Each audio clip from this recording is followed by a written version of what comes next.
traveling to consciousness, exploring spiritual journeys to find answers in uncertainty. All right, cool. So AJ Richards, thank you so much for being here, man. I appreciate it. And thank you for your service. So honored to have you. Thank you. Thanks for having me. I appreciate it. I'm excited for this. Yeah, I'm really excited as well because as the audience knows, and as you're briefly aware, running for Congress. And so there's a piece of me that knows local regenerative farming is like the pathway forward. I've seen a couple just micro videos on it, some reels on Instagram, and just, I don't know. I'm very beginner, very entry level, but just there's something about this thing that's just like telling me this is the future and like this is what is going to save our food supply. And I know it's there, but I don't know what it is. Yeah. So it's a very interesting place I'm coming from. And then I saw one of your reels pop up on my page on Instagram. And I was just like, oh, this dude, it looks like a rancher, a farmer, like he knows what's going on. He's got this weird hat. And so I'm just like, okay, let me see if he wants to talk. And so then you were down, we're here. And so I would love to start off just, how did you get into ranching? How did you get into farming? I'm such a newbie. I don't even know the difference between the two. So just cool. Like, what's your story? How did you get here? And why are we talking about this? Yeah. Well, great questions. So to start off, I was born into this. My family are 5th and 6th generation ranchers. I, however, am the city slicker cousin. If you've ever seen the show City Slickers, it was something I was teased with as a kid growing up.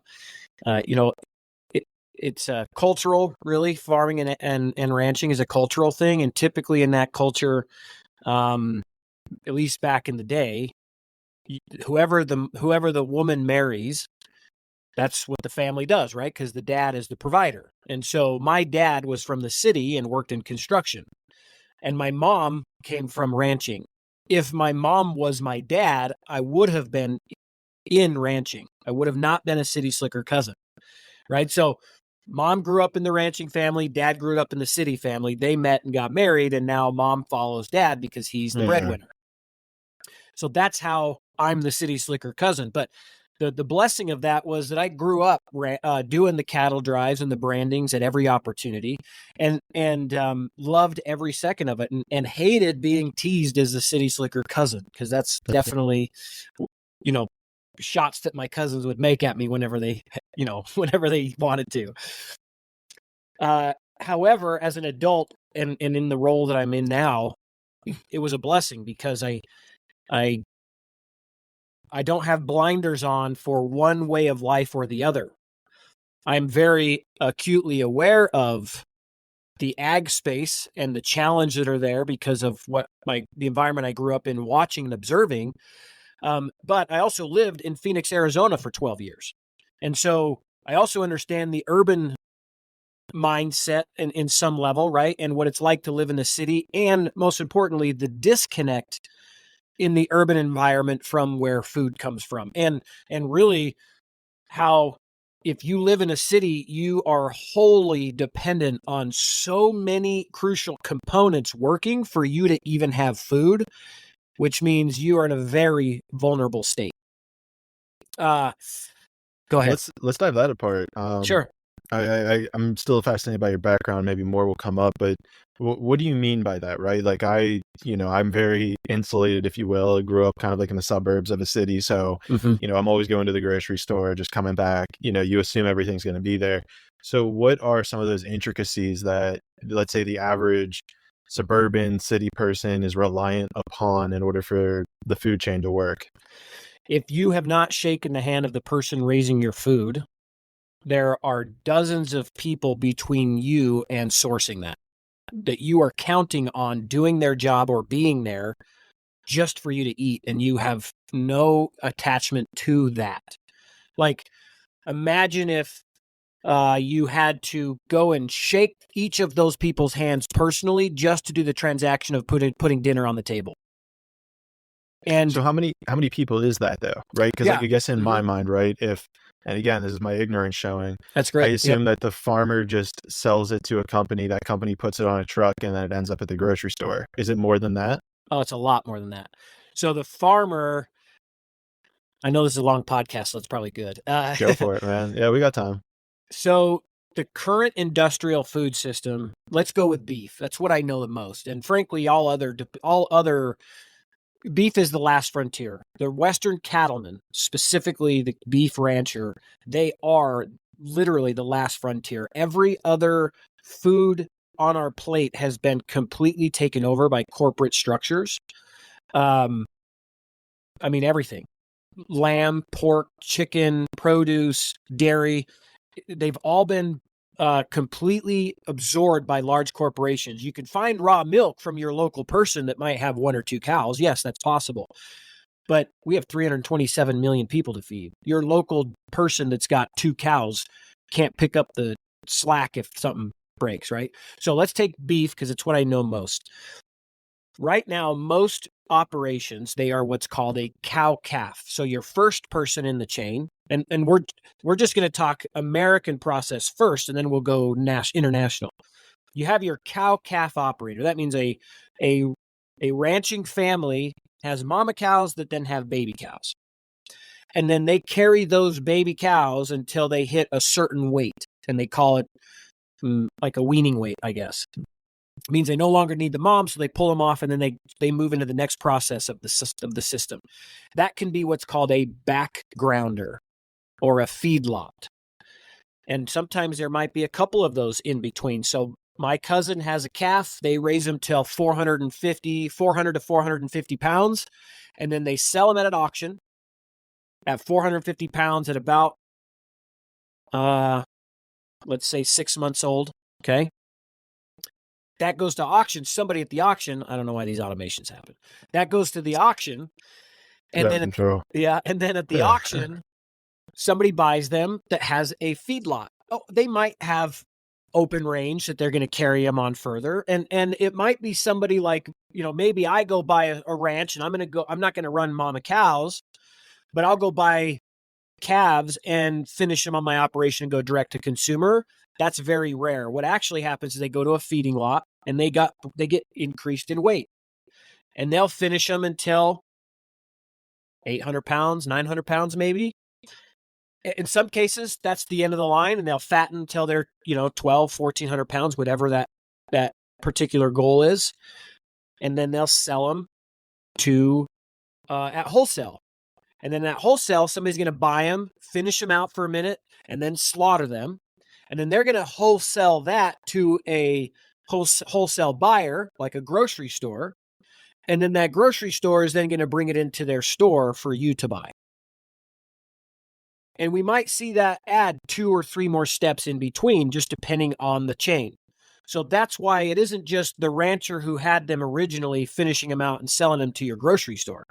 It is feedlots in between, auction houses in between, slaughterhouses in between, wholesale buyers in between. And even in wholesale buyer, you might have one person buy it this way, or buy it for this, and then they're going to turn around and repurpose it and sell it to this. And so for you in a suburb or a city, if you don't know who your farmer and rancher is to get your food, you had all of these pieces that had to work in order to get it to you. If you think back to COVID, store shelves went empty. The store shelves went empty because the supply chain, those processes broke, right? Specifically during COVID, the slaughterhouses closed because people were sick. And so there were no workers. And so you have one of these massive, large-scale commercial, the packers, JBS, Cargill, National Beef, who was bought by Morfrig, which is a Brazilian company. JBS and Morfrig are 2 Brazilian-owned companies. And Tyson. So those are the 4 largest meat packers in the nation. They control 85% of our meat supply chain in our country. And 2 of them are Brazilian-owned companies. And one of them is multinational. So investments. That is where our meat supply chain is currently controlled. In 1980, before Reagan changed the antitrust laws, only 25% of our meat supply chain was under the control of corporations. The other 75% was small, low. The same idea that you thought existed, that was what existed. Local farmer and rancher, finish them out, get them to the local slaughterhouse, and they go to the grocery store. Corporations, their job, their fiduciary responsibility is to maximize profit. So the more they bring the entire supply chain under their own roof, the more profit they make.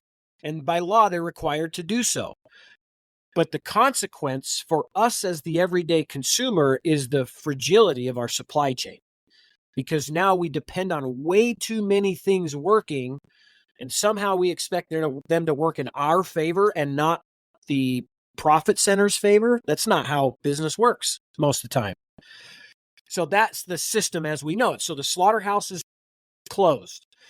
I was selling beef for my family's ranch. I started selling beef in 2019 for my cousin. Because I for me personally, I wanted to be an ag, What's an ag? What's an ag? Agriculture. I wanted to be in agriculture. Yeah, okay. I'm glad you stopped me there. Yeah. I wanted to be in agriculture because I want to work with animals. I want to be in nature. It's where I feel most at home, right?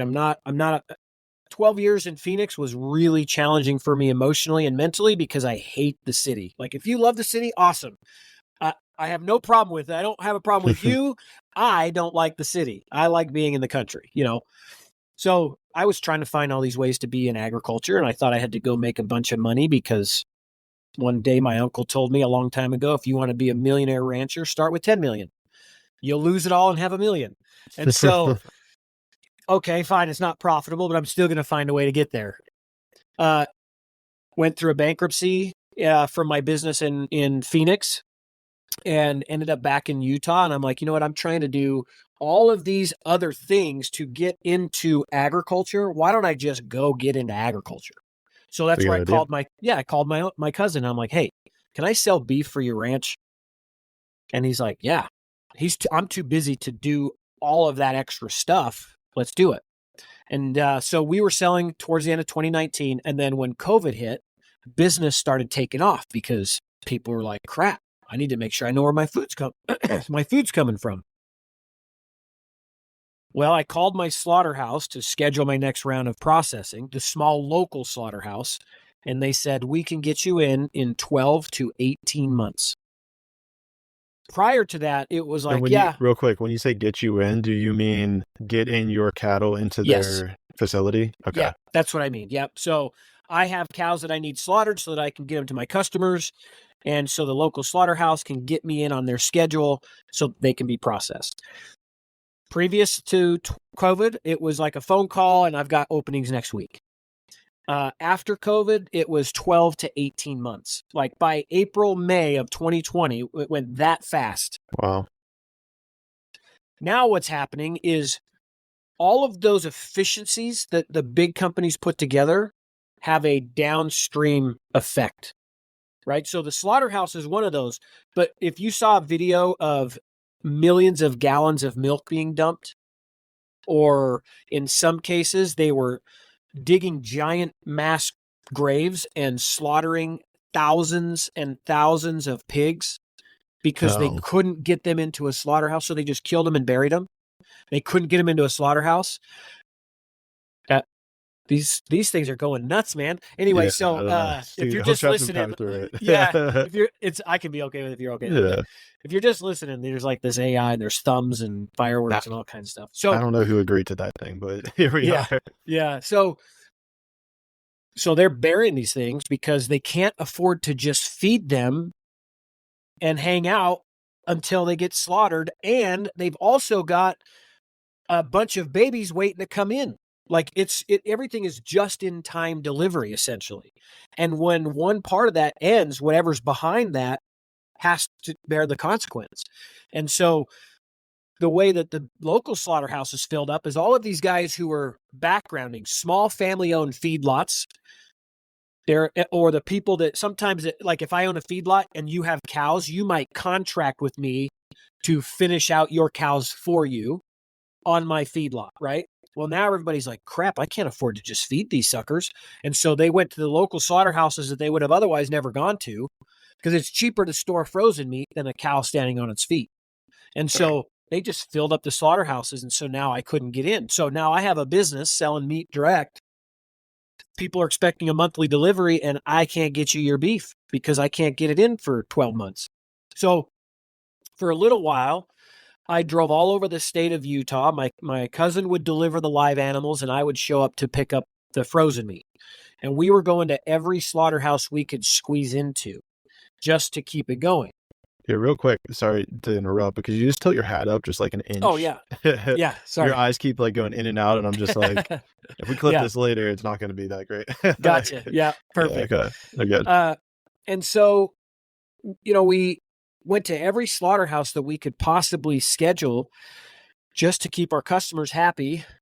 Well, then I ran into all kinds of other issues. For one, we didn't have a freezer truck, so I would wrap everything in the back of my pickup with blankets to try to keep it as frozen as possible, which meant I was having a lot of loss. So basically, any meat on the outside of the boxes would be too thawed to sell by the time I got home. Oh, wow. And there's already not enough margin in beef to really have a bunch of waste. I mean, not good.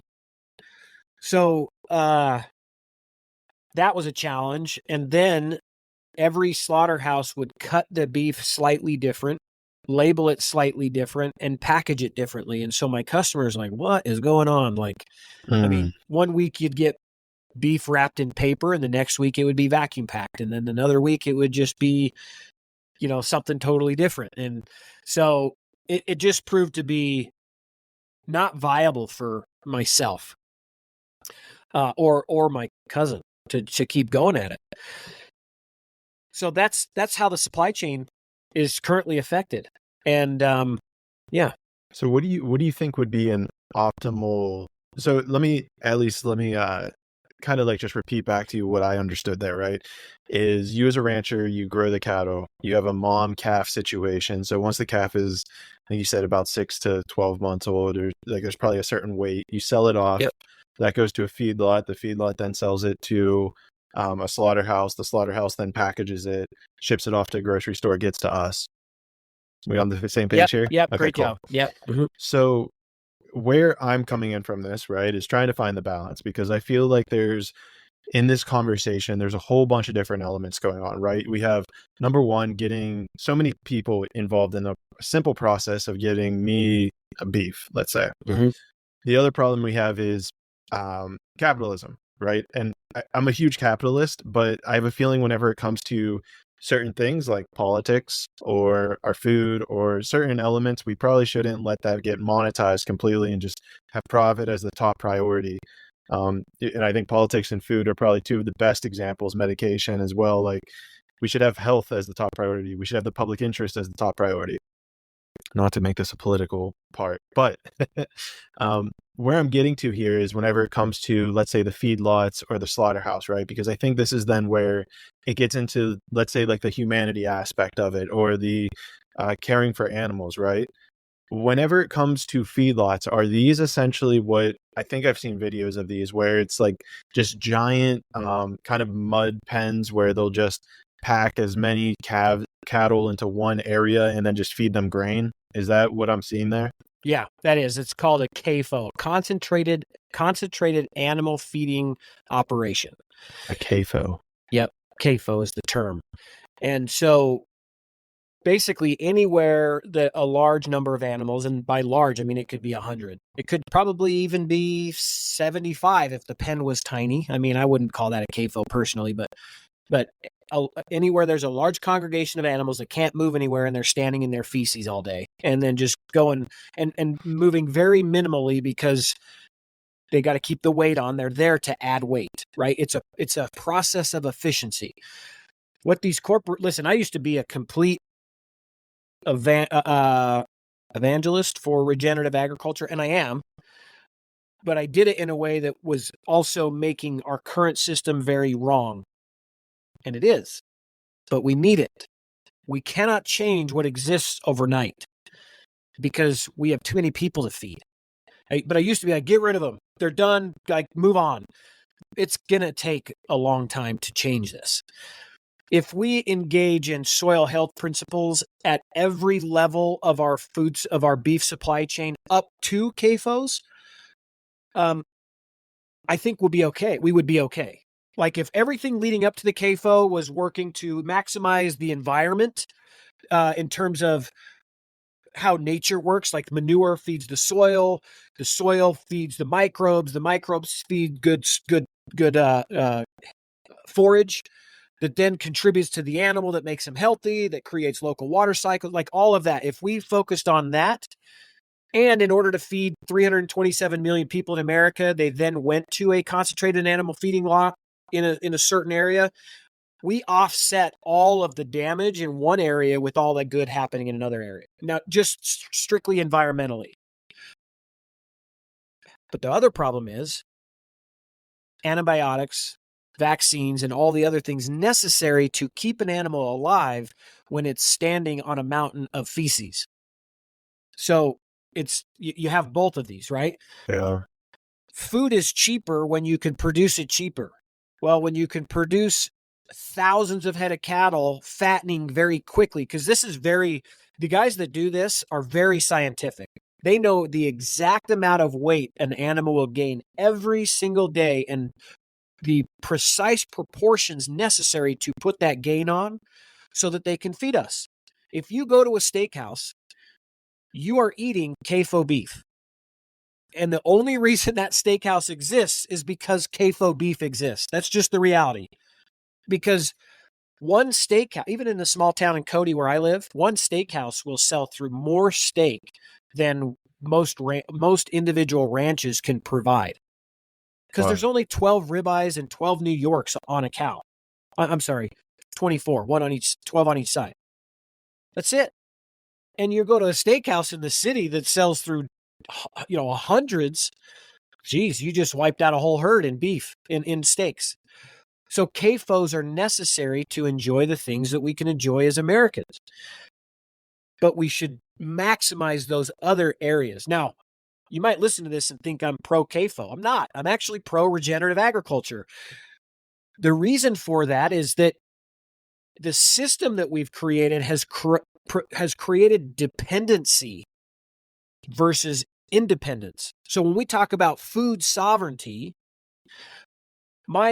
our ancestors that raised food did all of that without having to expect a train of supplies to come in, a semi-truck of supplies to come in. They raised what they raised on their farm. They didn't require inputs.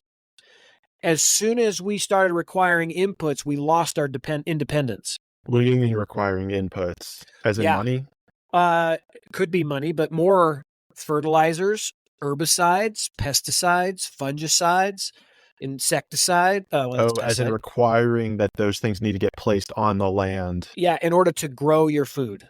Right. Okay. Or in a CAFO, I need grain imports, not necessarily imports from out of the country, but yes, I need grain to show up to my feedlot so I can fatten these things. Corn, if I'm using corn, antibiotics, that's an input. Our ancestors didn't run antibiotics through their entire herd. They didn't run what's called a dewormer, like an ivermectin. Ivermectin clears out the worms in the body, and the problem is that ivermectin also kills the beneficial insects that took that manure and drilled it into the soil to add more biology. Now you'll go out and find cow pies that are rock solid because insects couldn't go to work on it because it's been poisoned, because they had to treat the animals with the ivermectin so that they dewormed them so they didn't get any worm issues in concentration. So, like, nature works as a whole, and if you remove one piece of the whole, you've broken that system. And now that's why I did a tweet this morning, and it was like, here in Wyoming, somebody's trying to raise money to build these carbon silos that they're going to put all over the landscape, and they're going to pump carbon down into the soil. And I'm like, engineers should not be allowed to touch anything in nature. Yeah, I think that's a good rule. Because engineers think linearly. Their brain is they're unique geniuses. We need engineers, but their brains are designed to maximize efficiency, point A to point B. When you do that in nature, you screw it up big time.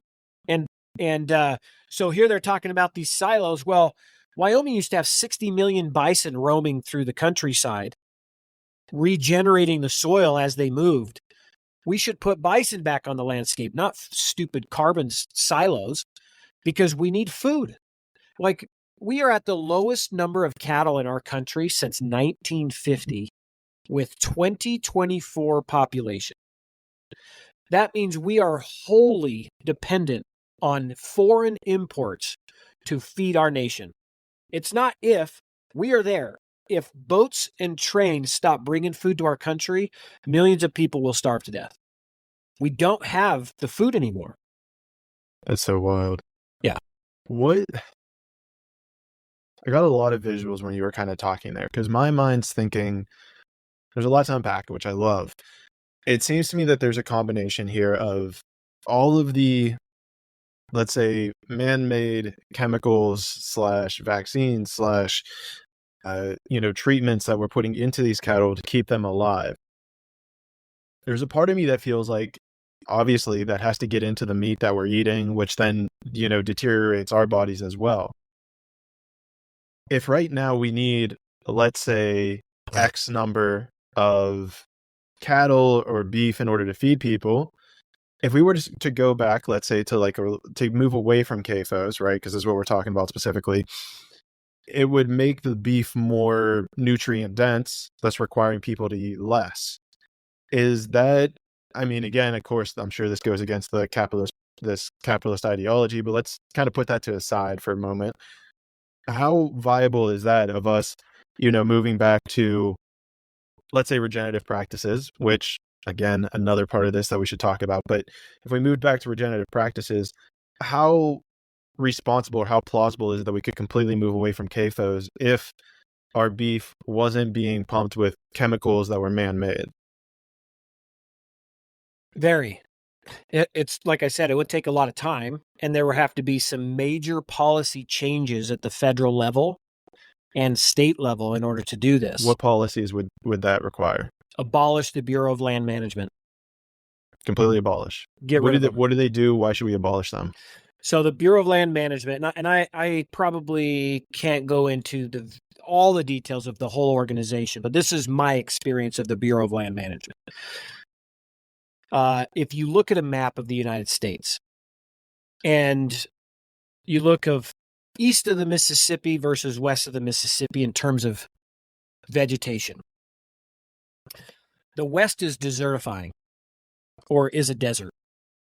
And it's what they call a brittle, or what is known in some circles as a brittle environment. So the more dry it is, the more brittle the environment is. Like, you take a stick and break it because it's brittle. Mm. You go east, there's a lot more moisture. So you take a stick that's fallen and it kind of bends a little bit before it breaks because it's non-brittle. In a non-brittle environment, you have more moisture that breaks down more soil, breaks down the organic matter, so it can, like a stick or leaf that falls on the ground, it decomposes and it goes into the soil because of the moisture, the natural moisture. In the West, the only thing that does that are ruminating animals, the rumen of an animal's stomach, because it's so dry. So when the BLM says you can only have one cow-calf pair per 100 acres of land, and the only thing that's going to contribute to the soil organic matter on that land is the manure from that animal's stomach, it's a needle in a haystack.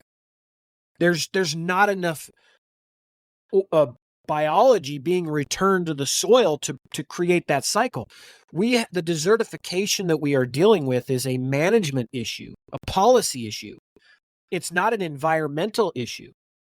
The decisions that were made, first of all, to annihilate all the bison to push Native Americans onto reservations, because that's what they did. It was a decision made so that they could basically starve them onto reservations. 60 million bison were almost completely wiped out. And so we had grasslands that were highly productive. There are old journals and writings talking about so many. I wish I could remember who said this. There were so many birds. Now, people inflate things in writing, of course, but there were so many birds flying in migratory patterns that they blocked out the sun for 3 days. That was what the West was.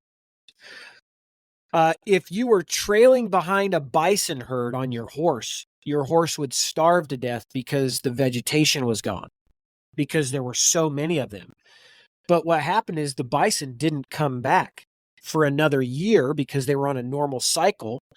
So they ate the vegetation, but as they were moving, they were pooping and peeing across everything, refertilizing the soil. So by the time they came back, it was lush grasslands again.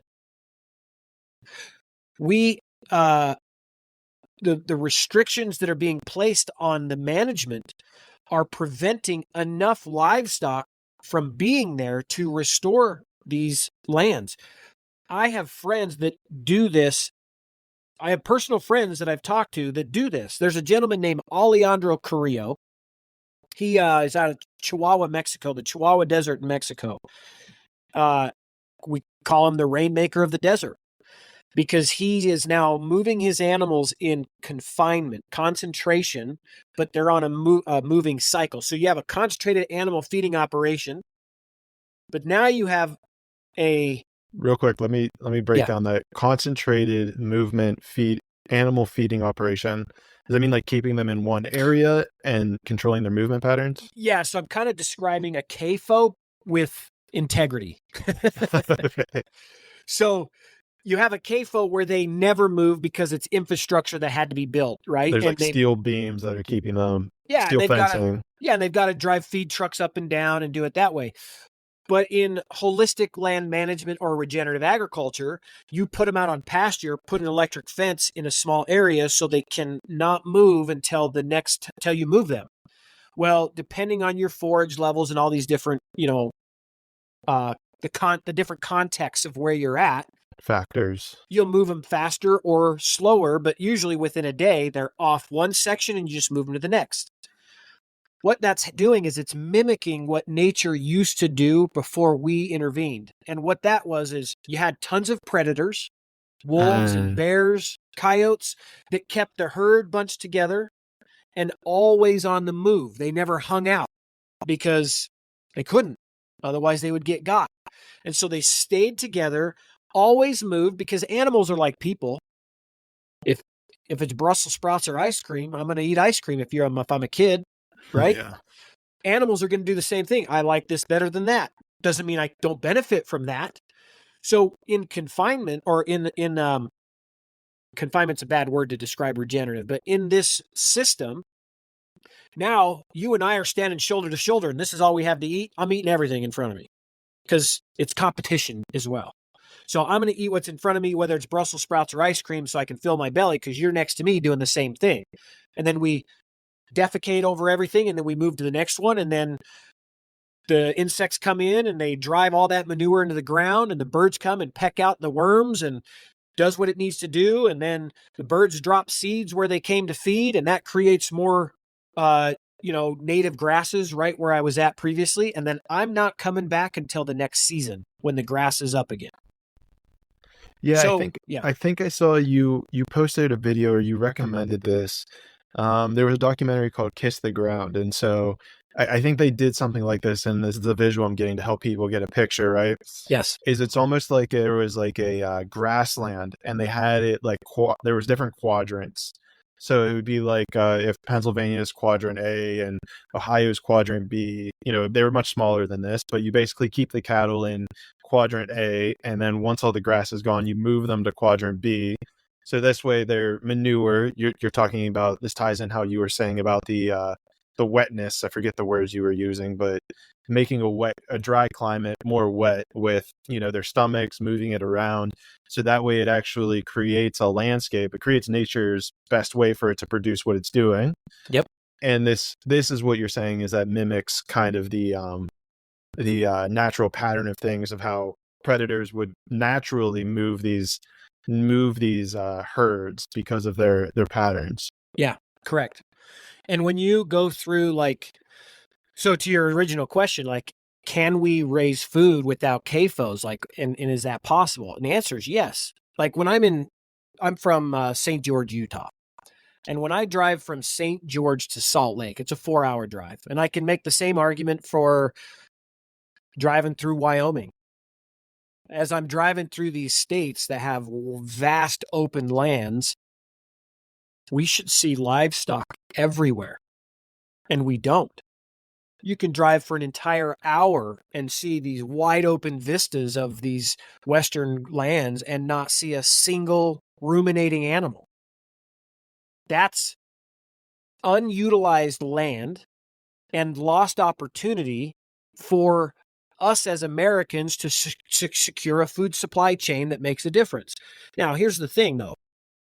It's going to take a long time because historically there would have been more springs and rivers and creeks to provide water for these migrating animals that don't exist anymore because they dried up, because we broke the cycle.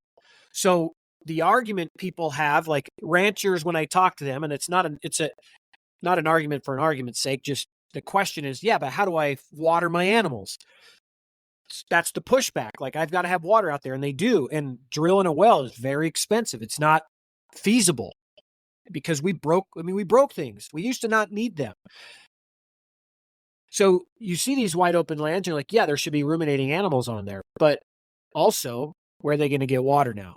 The water's gone. I've seen documentaries of places in like Africa where it was a desolate wasteland. They apply these principles and practices. One in particular, it was just mind-blowing, and it showed the before and after photos, and they're standing in a lush grass fields with trees, and you're like, holy crap. And the only reason you know they're in the same spot is the hill that they're standing by. And this guy was in Africa, and he went up to this spring that was bubbling out of the ground, literally just it just picked a spot and came up. Really? And he goes, this was never here until this year. What are some of these documentaries? I love watching documentaries, and this is going to fit perfectly. So the first, do you know who Alan Savory is? No, I do not. Highly recommend Alan Savory. Alan Savory's TED Talk was the one that shifted my entire life and purpose. Okay. ALLANSAVORY. Yep. Okay. He's from South Africa. So Alan's TED Talk is great, and then any other content you can find with him. You mentioned Kiss the Ground. Kiss the Ground has had a documentary come out a couple of years ago. Very good. There's a new one that's circulating it was a kind of a follow-up called Common Ground. It's a good documentary. It's a little more left-leaning for my liking, so just go into it with open mind. This is something I think is valuable for anybody to maybe consider. Don't write something off. Don't write off an entire hour-and-a-half documentary, whatever the length is, because there's moments that piss you off.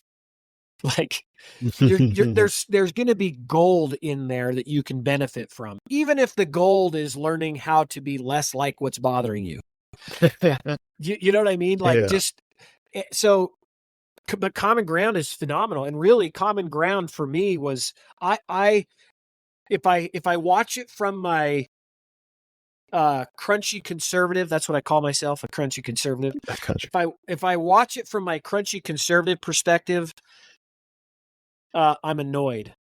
But if I watch it from the value of helping people in urban environments understand the importance of our food growers, our farmers and ranchers, and now homesteaders, they nailed it.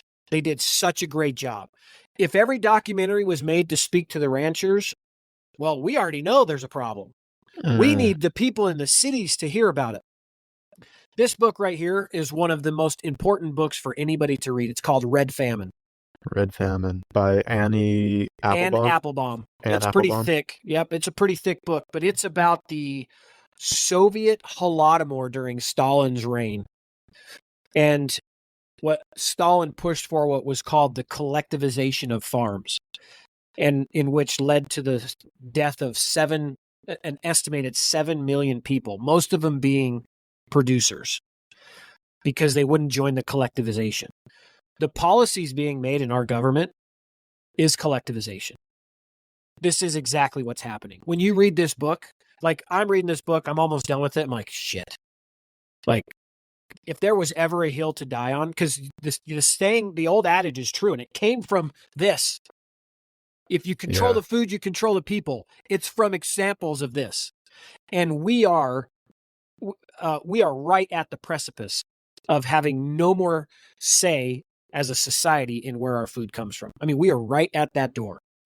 And so Common Ground's a great one. There's a gentleman named Neil Spackman. It's kind of a funny kind of a funny story. If you look up on YouTube the Al-Baida, and don't ask me how to spell it, the Al-Baida project in Saudi Arabia was kind of where he got his start. And now Nigel Spackman? Neil Speakman, not Speakman. Neil Spackman. Let's see if I can. Spackman? Yeah. Oh, SACK, maybe. Neil Spackman. How to achieve sustainable food. SPACKMAN. Yep, that's him. Okay. And his company, he's the founder and CEO of Regenerative Resources Co. Okay. So Neil, it's funny because Neil, when I came across Alan, and then because when I first came across Alan Savory, I was like in this mindset of like, I'm going to watch my kids starve to death. This was 2014. I was worried about, like, I'm not an environmentalist, but what I was watching was clearly not sustainable, right? Like I am an environmentalist, but I'm not the liberal term of environmentalist. Like I believe in eating meat. I believe in transportation. I think that what we could do with regenerative agriculture would offset our carbon emissions from our transportation needs. Like we don't need to go EV. I don't think we should see millions of acres of ground be turned into freaking solar panels and wind farms. Like that was a crazy thing that they pointed out in Kiss the Ground that I never realized, right? To kind of give you a little background on me. Yeah. When I was in, I think, second grade, so this would have been like the early 2000s. Who was it? Al Gore came out with his documentary about global warming. And I remember talking to my dad about it. Right now it's climate change. So this was in the 80s or 70s, I think they called it global cooling, and then they called it global warming, and now it's climate change. And so my parents being conservative, more specifically my dad, told me that it was, a giant hoax created by Al Gore to tax us and take our money. And so that was kind of the mindset that I always had. It was like, okay, it's all bullshit. It's, lies, yada, yada, yada. But then actually seeing in Kiss the Ground how they were explaining how regenerative farming can actually pull the CO2 out of the air, stuff it into the ground, and we'll actually have more prosperous nature, more prosperous foliage because of all the CO2 that we've put in the air. It'll actually create a much bigger benefit. And it was so wild to me because I was like, oh my God, like it just clicked. It was like, like I always knew, like we can't just tax carbon because everything we're looking at has carbon in it. You have carbon, you're a carbon being. So we can't just tax people. That doesn't make sense. That's crazy. So I guess that part of my dad's theory was true. Yeah. But then once seeing Kiss the Ground and like realizing that regenerative farming can not only solve our food crisis, but also solve the whole climate crisis, I was like, oh my gosh, like this makes so much more sense. Like, why aren't we talking about this? And then now, you're putting this out here about how all of our practices are in to control the food supply. And I got flashbacks from there was one guy within the Roman Empire who there's a documentary on Netflix about him, who was the son of Marcus Aurelius, and he ended up taking over. And he liked all the luxuries of being the emperor, but he didn't want any of the responsibility. So he left it off to his best buddy. Well, what this guy did is he decided to control the food supply. He stopped all of the wheat that was incoming, all the grains that was incoming from Egypt, and basically cut his civilians off from it, creating a huge famine, a huge drought. And his objective was going to be to then give it back to the people and be the savior. Like, oh, I fixed the problem whenever he created it in the first place. Yeah. And then I watched Kiss the Ground and I'm like, oh my gosh, is this happening again? Are we actually going through the same process that happened in the Roman Empire? Yeah, we are. We are. Right now, there's a bunch of policies being pushed through in the cattle space specifically, but in agriculture in general. But and when you understand collectivization, you're just changing the terms. So, for example, RFID ear tags. So they're talking about putting ear tags in. They put ear tags in cows as it is. They're usually just numbers to identify, certain things about them. RFID tags would give the ability to track every single movement of that animal. Now, what happens if a policy changes that somebody doesn't like about how I'm managing my animals, and now they can actually watch and see and then implement whatever policy they have on me because they can see everything about my livestock? That's collectivization. Carbon credits is a new one, and everybody's all excited about carbon credits to make extra money or to create a whole new economy. Carbon credits, we just interviewed a guy named Jim Mundorf on our podcast, and he has this speech called Lies Agreed Upon. In other words, the carbon issue is not an issue. It's a lie. And every time we agree on that lie, we solidify its existence in our life. For example, I'm a rancher. Let's say I'm a rancher and I've got a bunch of ground, and somebody comes up and says, Microsoft shows up and says, we want to buy your carbon credits to offset our carbon. First of all, that's stupid. That makes no sense whatsoever. That you're going to keep polluting, but somehow by paying me to manage my animals, it's making up for it. Now, it does go back to what I was saying about CAFOs, but if you're going to blame the ag industry for being the largest, which this is totally false, but if you're going to blame the ag industry for being the largest contributor to climate emissions, then how about I just manage my own animals to offset our industry's own carbon emissions? Good luck, transportation industry. Figure your own damn shit out. You're not getting our credits because they're offsetting our own. But that's just stupid because this isn't even an issue. But if I all of a sudden start agreeing like, okay, I'll sell you my carbon credits because it's free money that's pointless, I've agreed on a lie that makes it last longer in our society that shouldn't even exist. It should not be here. So we shouldn't be doing carbon credits because there is no carbon to worry about. Like, almost, it seems like it kind of, the visual I'm getting now is it reminds me of what we're talking about with the, whenever COVID happened and there was the whole backup within the food, you miss one of those, like one piece of the puzzle kind of goes out of place, and then it creates a whole issue because everything gets stopped in one area, right? So in cases of COVID, right, all the pigs got stopped at the farm. I think I saw a video where it was a bunch of like onions and cabbages where the guy just had mountains of them because he couldn't get them to people.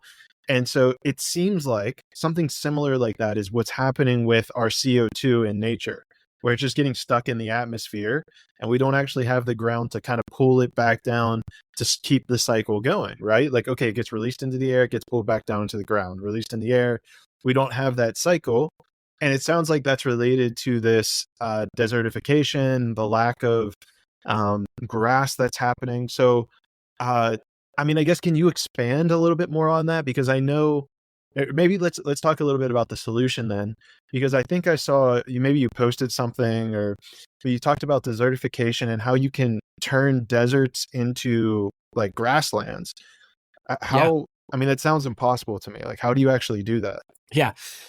And this is where I started. That's why when I saw Alan's TED, because I'm like, we're desertifying, because that's what everything was in a 2014, 2016 time frame.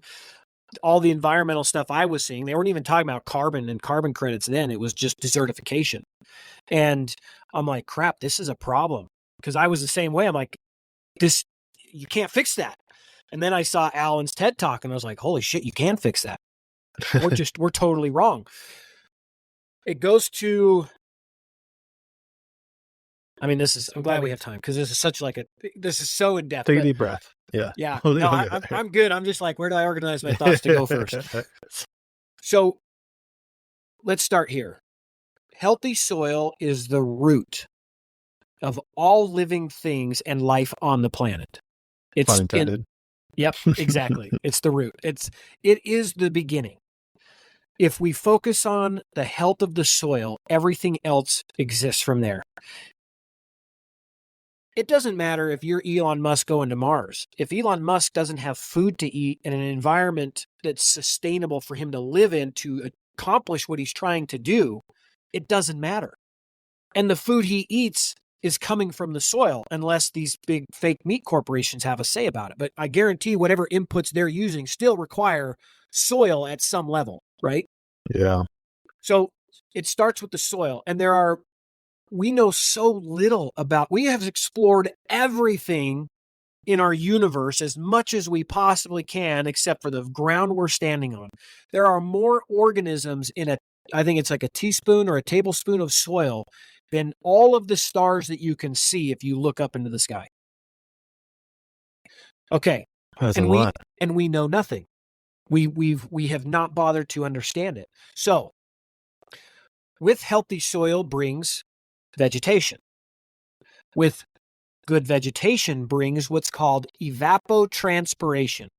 That means grass that sweats. You probably saw this at Kiss the Ground, and it creates a local water cycle. Our water cycle in our country is 60% from the ocean, 40% localized. When you're saying water cycle, we talking about rain? Rain. Yep. Rain Okay. or snow. Just whatever brings moisture in an area, right? If you implement practices that cause the soil to die or degrade and the vegetation to stop growing, you've now stopped that 40% of the local water that kept coming on a regular basis. Okay? Then you look at what we do on the coasts. Where does everybody want to live if they're ocean-loving people? Right along the coast. For sure. And so what borders our coasts that used to be nature? Cities, infrastructure, right? Houses. Have you ever walked down a city street and it was hot, and then you walk through a park and all of a sudden the temperature drops drastically? Yeah. That temperature drop is the evapotranspiration creating moisture in the environment. City streets and city roofs and tile roofs and concrete jungles send up massive heat waves off the ground. And so now when you have the water cycle trying to come in off of the ocean, it hits a wall of heat. And so there's a guy named Zach Weiss. Water Stories is his company. He does a really good. I mean, I'm sharing like pieces of all my people I love to follow and educate me, but they go in way deep. But basically, he did a video talking about now that moisture from the ocean hits this wall of heat, and it builds up and it builds up and it builds up until it's got so much pressure, it just comes in with a vengeance and causes flooding and wreaks havoc because it couldn't move through naturally. So soil creates vegetation, creates evapotranspiration, creates moisture in the environment, creates regular reoccurring water cycles, which then creates more moisture for the soil, that creates more vegetation, that creates more forage, and it's this cycle. But the soil needs fed, and in order to feed it, it needs ruminating animals. It needs the micro gut biology of these animals to feed the soil. It's nature. It's all working as a whole. You pull the cows off. I've got this mountain by this hometown I grew up in, St. George, Utah. The mountain's called Pine Valley Mountain. Pine Valley Mountain is under government control. It's like Forest Service, National Park, BLM. It's one of those. And so they have the same restrictions. You have to pull your cows off this time. You can only have so many. They try to manage for wildlife and livestock, right?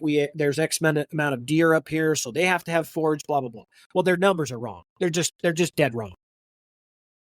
That mountain has almost completely burnt up. Wildfires. My entire life as a child, never the amount of wildfires that they're up there now. It's burning up because of poor management. I mean, the forest is it's so sad. It's just devastated. It's the same thing in the California wildfires. You see it all over the place. It's the same thing because we don't do what's necessary. Part of it is because our country is completely run by corporations. It is not even run by federal government anymore. They're bought and paid for by lobbyists. They are. I believe with all of my being that we live in a country that is not run by anything other than corporate money. We know who the corporations are: BlackRock, Vanguard. They're invested in everything. Big Food is the largest lead generator for Big Pharma because if I can make you sick, I can sell you the pills to keep you alive because of chronic health. And they have they're stakeholders in all of it. Oh, and now they're all jumping ship from natural food to fake food because I think the ultimate play is just like pharmacy, if I own the intellectual property for the only food you're allowed to have access to, then I own you. And my profit margins are huge. So we are moving towards what I believe is a massive control play of intellectual food property. If Beyond Burger's ingredients are mine, you don't have the right to make it. And so didn't this somewhat happen at a seed level where they would genetically modify seeds, and then just because nature naturally moves seeds from one farm to one farm, they then like confiscated farms because of this? Yeah, it happened in the Midwest somewhere. Neighboring farm did not use Monsanto Roundup Ready seeds. They blew over in his property and grew, got sued by Monsanto or whoever it was, and won. So crazy. Yeah. And then they have to sacrifice their farm because of that. Yep.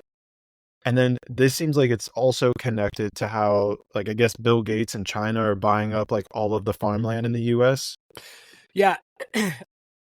Those situations, I don't know what the agendas are. There are certainly agendas there.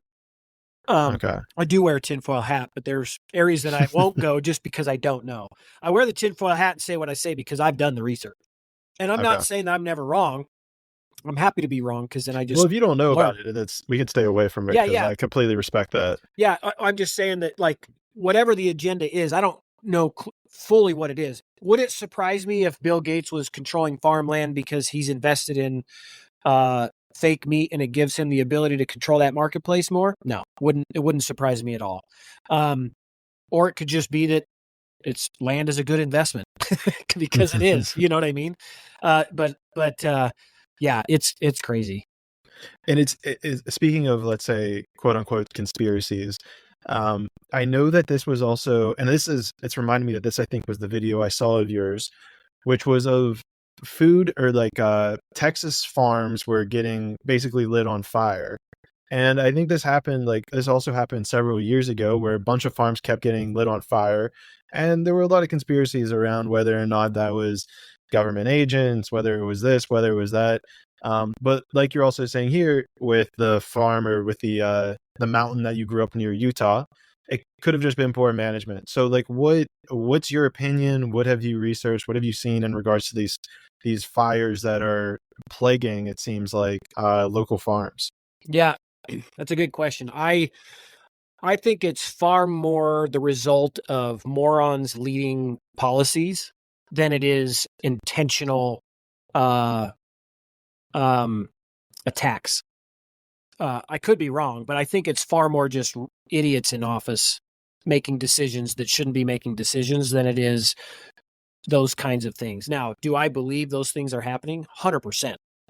They absolutely are. I don't know where or which ones specifically, but a lot of the things I'm seeing is just, you just have people making, and now that's not to say that they're not making these decisions to benefit the large corporations, but the fires, if we're talking about fires specifically, those just might be a byproduct of very poor management that was made a long time ago. Not even now, like decisions made forever ago. Like, I don't think when Reagan made the decision to change the antitrust laws that the ancestors of the current CEOs of these corporations influenced it, right?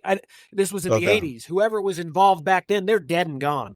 Like, but that decision led to the ability for people to take advantage of a loophole, right? So,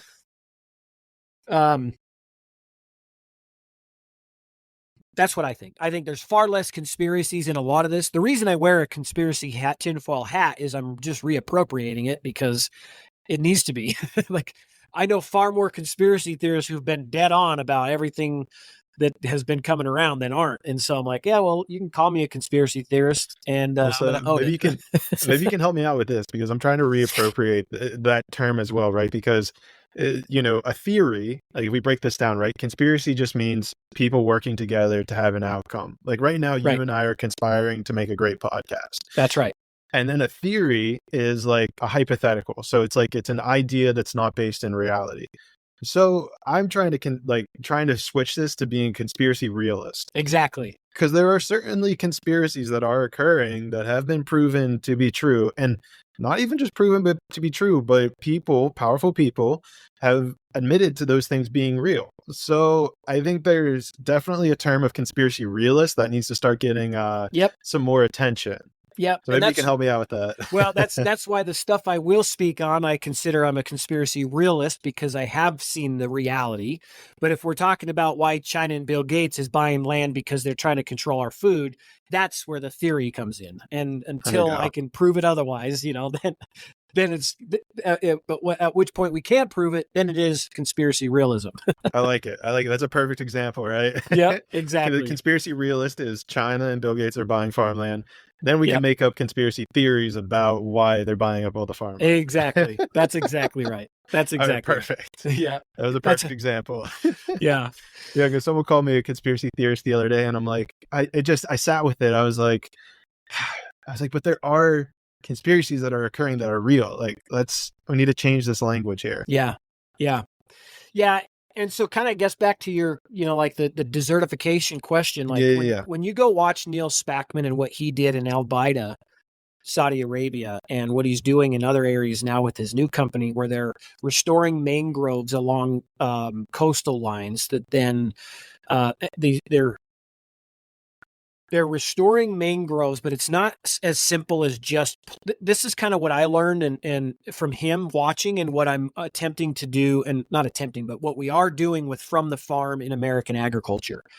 You have to solve for the economics of the people first before the mission or the true intention can be realized. So in these third world countries where everybody's poor, they do whatever they can to survive, whether to cook their food or to sell firewood, right? So the mangroves got wiped out because there was no other way to survive.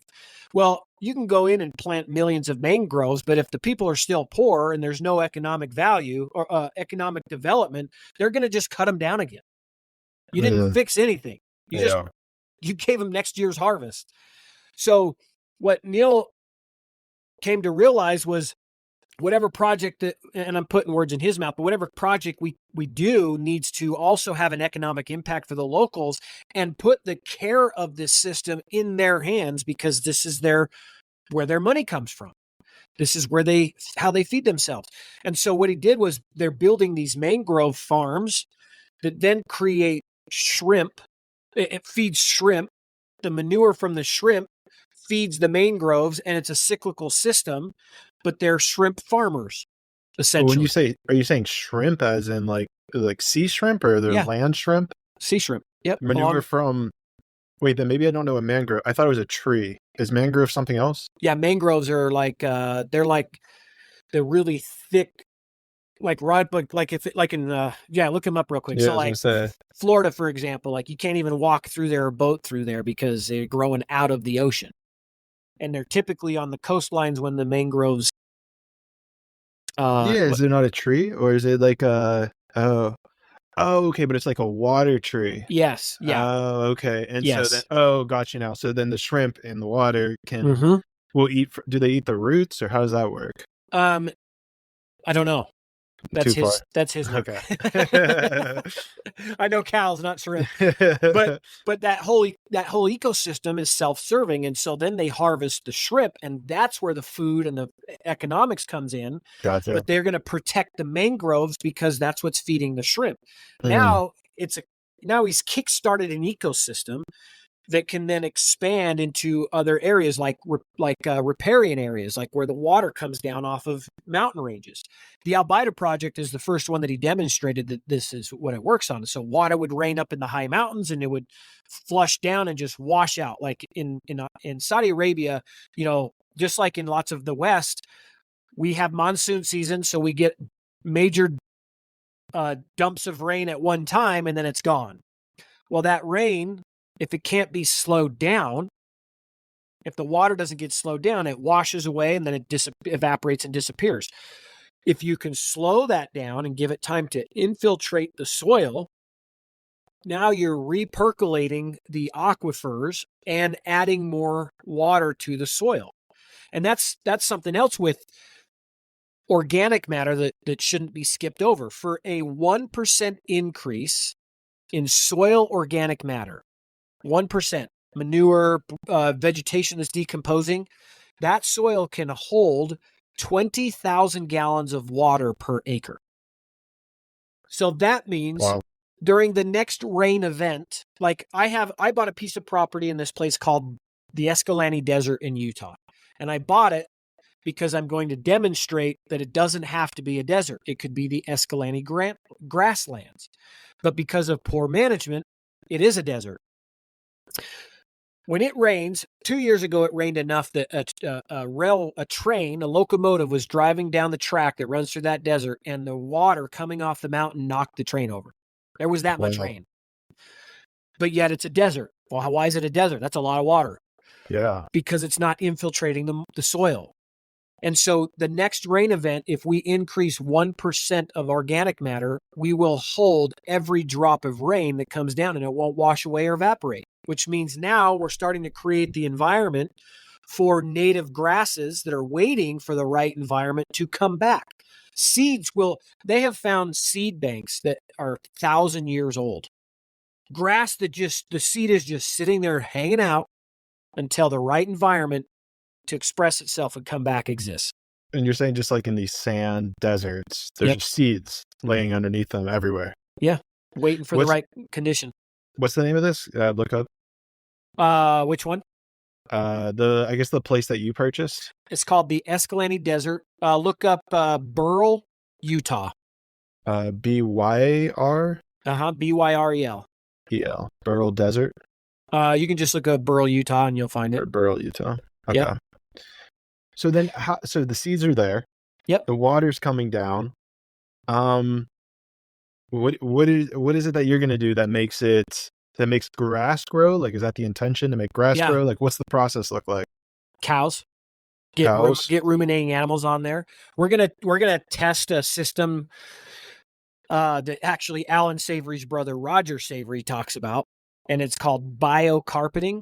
So because our ground is so degraded and we're looking to kind of kickstart it quickly, it'll take a little bit more inputs to get this going, but it'll be a faster recovery, I believe. And so biocarpeting is essentially, instead of leaving your animals there just long enough to spread a little bit of manure to start working its way in, you leave them in there long enough to where there's an inch of manure across the whole surface.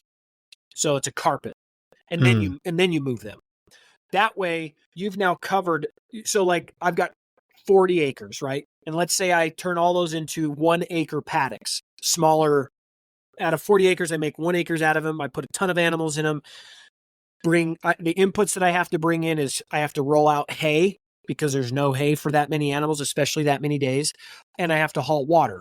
But if we do that, and this project is called the Escalante Land Trust. You can find it on Instagram. It's being overseen by my partner out there. His name's Jim.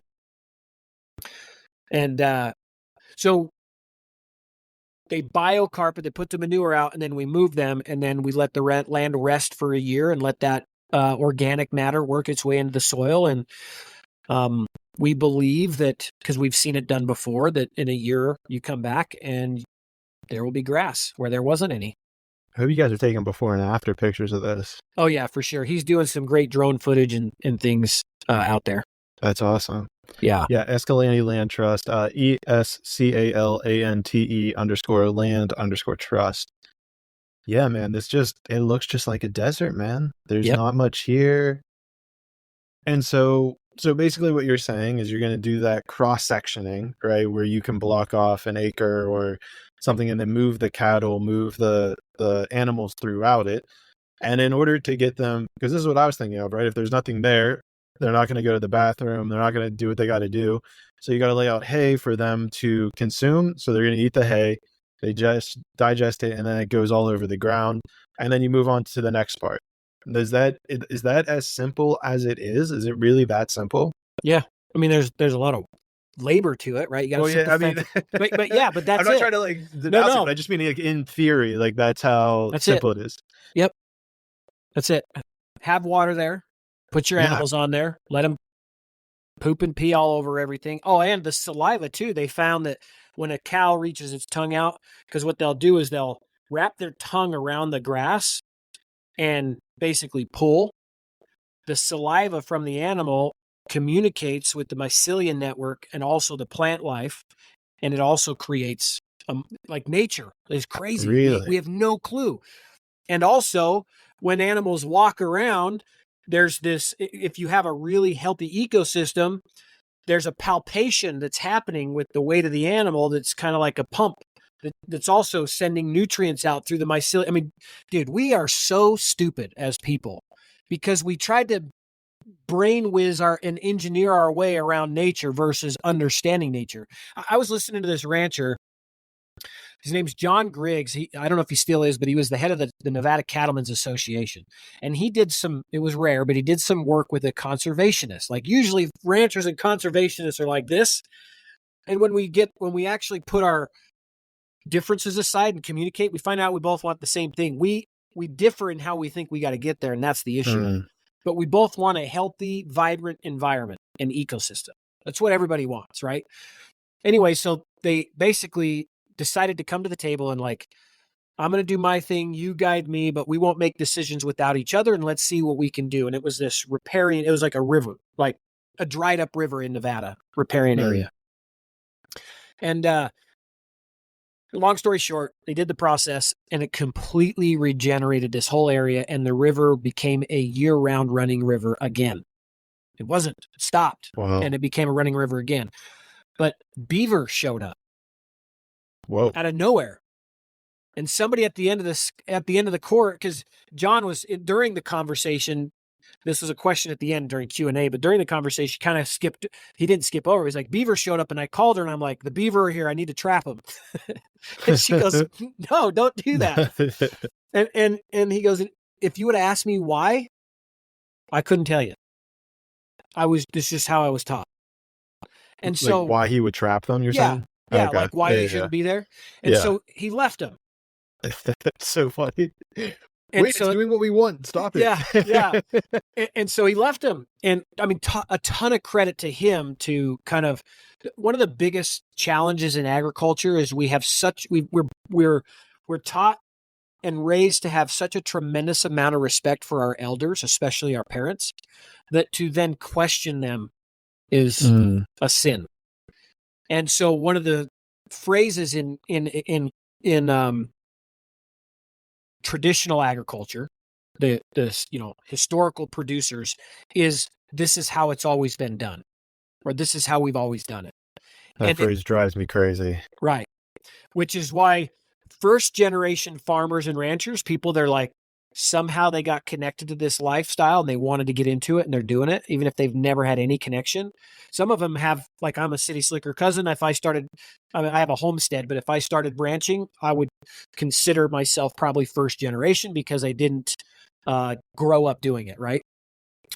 But first generation farmers and ranchers, they don't have that blockage because they're trying to figure it out, which does give them the advantage of a wider field of view to figure out what's working, what's not working. Now, they should not forsake the experience and the knowledge from the people that have been doing it for a long time. But I think if the two could come together, we would make incredible momentum. So anyway, at the end of this conversation, somebody said, well, where'd the beaver come from? And he goes, I'm so glad you asked. We have no idea. The closest water was 300 miles away over a mountain range. We have no idea how they got here. And he says, I think nature works in a way that we don't even know how to comprehend. And somehow they knew there was water here again and that their services were needed to build the dam so that that water could spread and infiltrate further out to create this grassland that we now benefit from. So we I think can gain a lot of ground as a species when we recognize that that is all we are. One of the species that exist on this planet. Completely agree, man. I completely agree. Yeah. And I think that's even a big thing that I've been talking to with people, like from a political front even, is like, to kind of tie that in here is my whole goal with the politics is to serve nature, there's something about it that just seems there's been a lot of corruption in regards to a lot of programming even. And I've seen it through spirituality because this was primarily a spiritual podcast for a long duration. Yeah. And it's starting to shift a little bit. Still love talking about it, but yep. I've just noticed so many programming that has kept spiritual people out of politics, kept them out of things. And, there's a piece of me like what you're saying where nature's just been poking me and it's like, no. There's bad programming here. There's been bad policies. There's been bad conditioning. And so I think that's absolutely beautiful, right? Is like, there has to be this like underlying mechanism. And not to get too religious here, but I feel like that's what people refer to when they talk about God is like, there's some undercurrent that we as humans, maybe we're not tapped into anymore. And my belief is we're not tapped into it because of the food, the chemicals we're putting in our body, the air's polluted, the ground's polluted, everything's polluted. And if we're able to just get back to the ways, let's say, of these regenerative practices, get back and more in tune with nature, is that we could really open ourselves up to understanding and, quite frankly, in my opinion, evolving into like the next level of what we could be as humans, being more integrated with nature and learning from it, as opposed to all these things where it's like over engineering the nuances of how to, do agriculture right or put this stuff in the soil. It's like this whole idea that I think we know best. And I don't know, a piece of me thinks it's probably just like the human ego has just ran too rapid, thinking that we can over engineer and scientifically do everything. Yeah. I agree 100%. And like, I'm all about going into the spiritual because that's what's called me anyway. I mean, I don't think God and like I'm new to trying to really understand the Bible. So somebody can definitely question me on this and I'll listen and learn. But I don't think God looks at our species and favors it over others. And in fact, we probably have a lot more to earn because we have these overactive minds that can be dissuaded and pulled away from our creator and believe that it's us. Like you said, the ego. Yeah. If we don't understand the power of the ego and learn how to put it in its place, like the ego can be valuable. There's a book I read called Ego is the Enemy. It's been a while, so I couldn't really paraphrase much of it, but what it taught me was to be aware of the ego as a tool, but not let it to control me. And so I'm always trying to understand in a decision, is it my ego making this decision? Would I make this same decision if I put the ego aside? Is really maybe the best way to say that. Would I make the same decision? Would I act the same way without my ego, my personal desire for this? And so I try to just analyze the way who I'm being from that perspective, because the ego has value. I mean, but unchecked, like I'm a huge Trump supporter, but that guy is a perfect example of the ego in his mouth, putting him in so many bad situations. Like policy wise, I felt like he made so many great decisions for us, but damn it, somebody needs to take away his Twitter, because it's so divisive. And I think part of that is the not understanding the ego. Now, I mean, it worked. He got a lot of policies done, but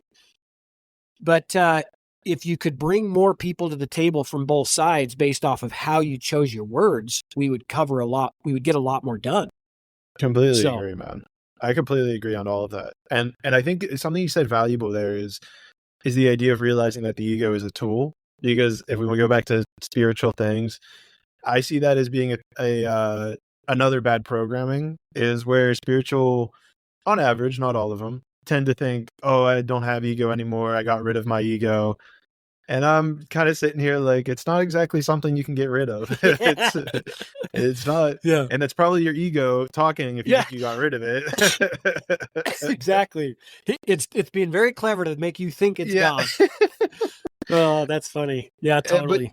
But yeah, to your point, like there are useful things, right? Like you want to create something great. You want to create something like, as much as I want to serve nature, if I'm trying to be honest, like I guess there's a piece of my ego that like wants to get us rejoined with nature so that I can be a part of that process to help. And people can be like, oh wow, Clayton did a great job of rejoining us with nature.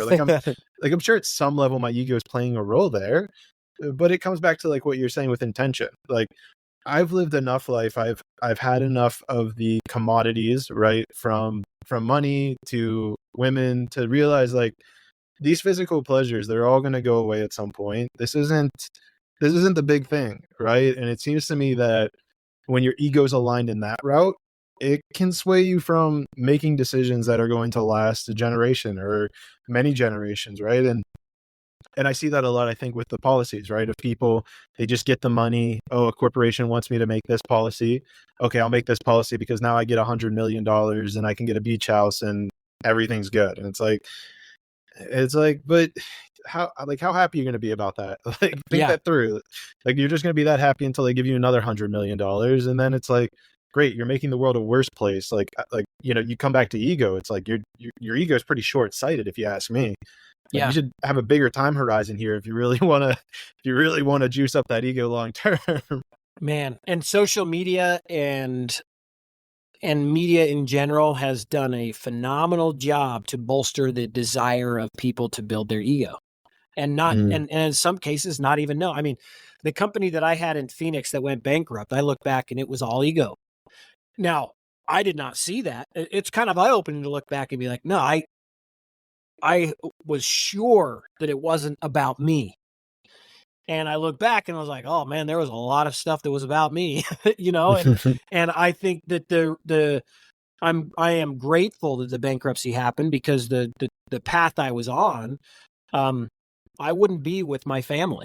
And the thing that matters to me the most is I'm married to my wife of 21 years and we've got 3 daughters and we're still doing that. I mean, that's not easy. Especially in a world where the ego's on full flow because, there's options both in career and in women. And if you are not present to, I went through plant medicine experiences. I'm a combat veteran. And so some of those were I believe God brought plant medicine to me. It's not a replacement of God. Now, it wasn't maybe the case when I first went through it. It's been brought back into context for me now in my older age. And I'm like, no, it was absolutely brought to me by God. Probably if how I was introduced to it that way, I would have never put it out of context of being brought to me by God. But what I get to experience in my life through natural medicine that healed the soul, that healed the spirit and didn't require me to take an antidepressant or some sort of drug the rest of my life, that grow in nature, that didn't need any extra help, that is a God-given medicine. And if you're familiar with psychedelics, setting is a significant part of that. And so the mindset is that this is a medicine by my creator, by God, that's made available for me. I'm going to go into this experience for this hope, for this thing that I'm struggling with, because the ego gets moved out of the way so that I have this direct link communication with source energy, with God. I'm a Christian, with God, who made this available in a way that I can't even explain. But now I can process this so that I can become a better husband and father and man for my community. How is that not a medicine from God? But if it's provided to me with the wrong context, I become me. It's me that did all this. I am the God. I am the, anyway. So, 20 2014 was my first experience with psychedelics, and that was ayahuasca, and that's where I started caring about nature. Prior to that, Ayahuasca was your first psychedelic. Yeah. You went off strong, man. You just jumped in. I didn't know any better, and it sure was. They're like, okay, let's go big. Yeah, and it was definitely 3 nights of a lot. But I left there attached to nature like I had never been. I was a typical conservative in the sense that we weren't doing anything to nature. Like it was all bullshit. Like we just weren't affecting it at all. There was nothing we could do that was going to affect it. And, and so I get that. I totally understand. It was more just naivety, just not caring to look into it, because the evidence is pretty clear that no, we do affect it. Sure. Not to this whole global warming, agenda, but we do have an effect. If I'm emptying the oil in my pickup out on my ground, I'm causing a problem in the ground. Like simple stuff like that. Or if I'm going to go burn a giant mountain of plastic in my backyard, like I'm causing a problem for my environment. But I didn't think about any of that back then. And then I got this soft introduction through ayahuasca. Soft. And I mean, and funny too, because I was there to be a better businessman, to be a better leader, to see how I could make that company, the global sensation it was meant to be in. That's the program, right? That's the program we're brought in here. Yeah, Mother Aya's like, that is not why you're here. Anyway, hey, so listen up. Yeah. That was kind of the journey. Was there a specific experience that you had there that really opened your eyes to Mother Nature, or was it kind of the whole thing? Dude, that's what's weird is like the connection to nature was almost like a bonus prize, because it was an emotion that came up later that all of a sudden things that were being said were concerning that never occurred to me prior. But for me, ayahuasca was more about my wife and my relationship with her. I became her and had to experience me as her. And oh my gosh, that's trippy. Yeah. What? Yeah. Break that down for me. Yeah. Well, I definitely learned that I had an ego. I'm an entrepreneur. My wife's an introvert. I'm an extrovert. And so previous to ayahuasca, something I would want to do. And I believe I also live I'm in a marriage we're a team, we're a partnership. There are certain decisions that maybe I need to make that I need to make without consulting her first. And I use that very loosely because most of the things I do, but my job is to still protect, provide, and preside. I do believe that is my role as a masculine male figure in my household. But I would basically say I want to do anything, and she would not agree. And I would just circle her with basically I would probe the perimeter with different angles until she would say yes. Well, the previous me was hearing her yes as, yeah, okay, cool. But the person that experienced me in ayahuasca was like, whatever. None of my opinions matter. Why are you even bothering? Like, I have no value in this relationship, and it's almost degrading that you would even ask because I know you're not going to listen anyway. Wow. And so I purged every night for 3 nights very violently, and I think I was experiencing what she had experienced being my spouse. Now, did she do this journey with you too, or was it just you? Just me. Yep, just me. She's never participated in ayahuasca. She has in psilocybin, but not ayahuasca. What was it, if you're comfortable sharing? What was it like when you went back to her? Like, did you ask her if this was the real perspective she had? Yeah. And actually, I didn't even know that was the experience I had until I was back home driving down the road. It was a Tuesday. I got home Sunday.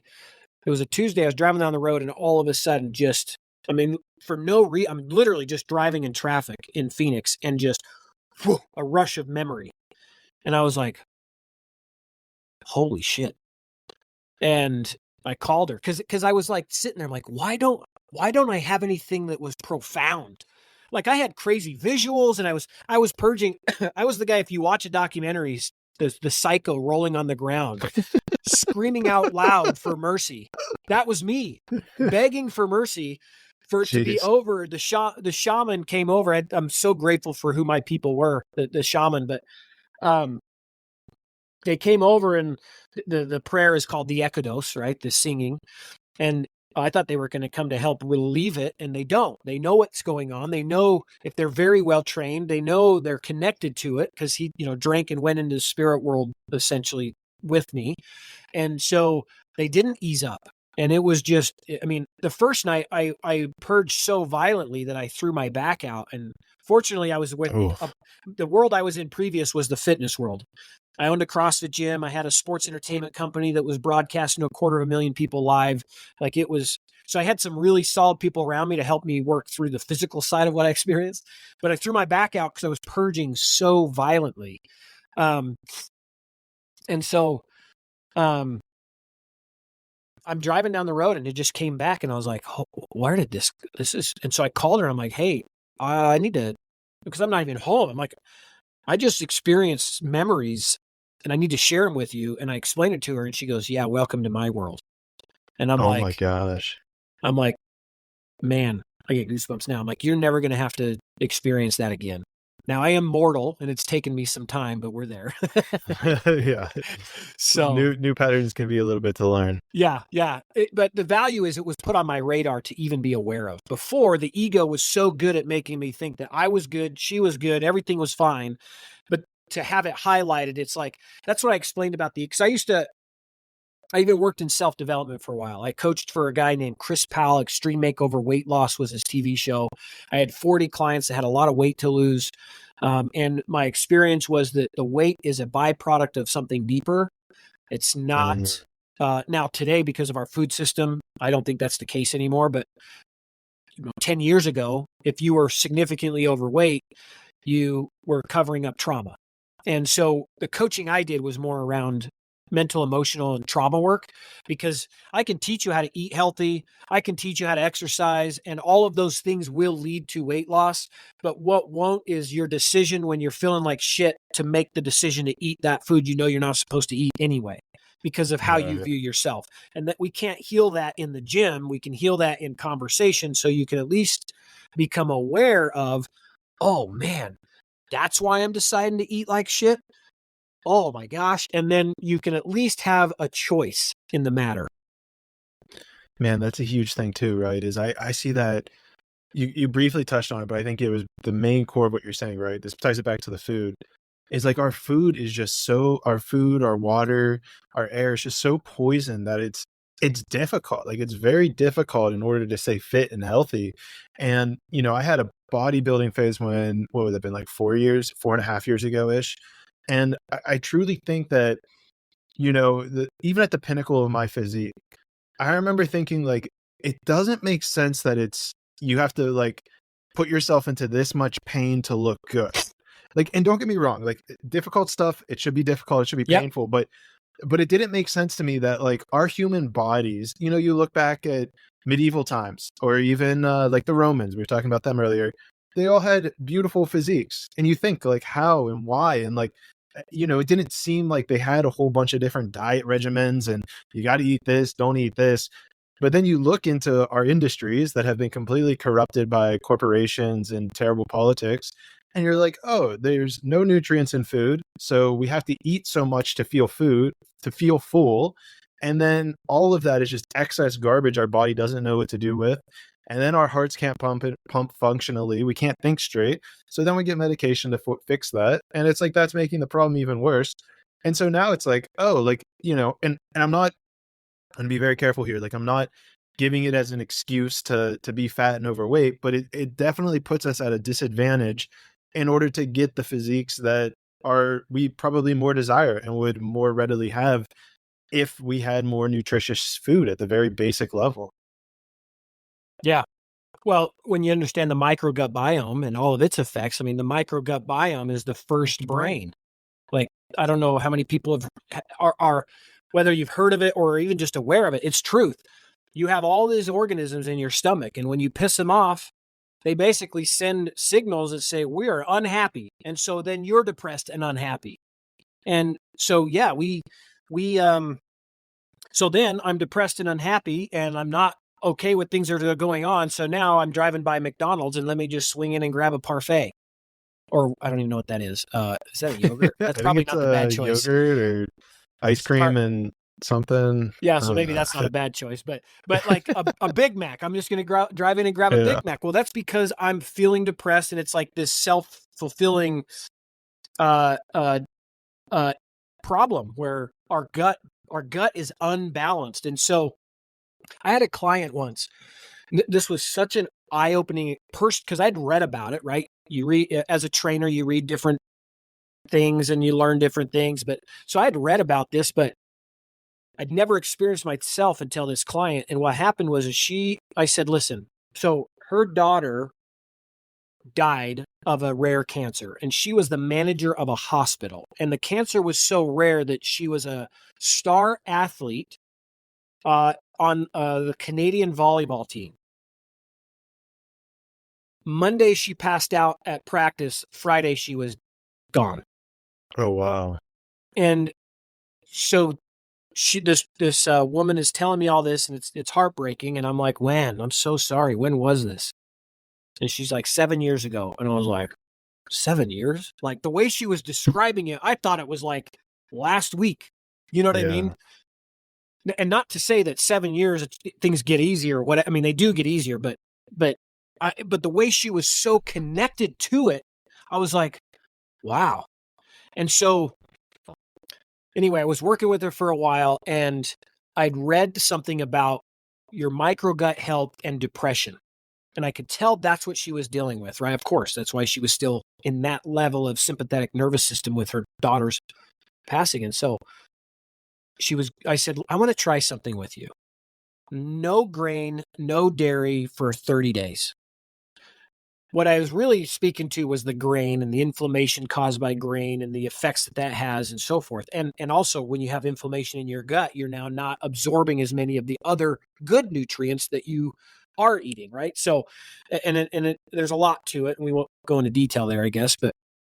And what I mean by a lot to it, like it's how the grain is made or how allergic you are versus somebody else, that kind of deal. So she's like, okay, we went, and I said, just 30 days. Let's just see what happens.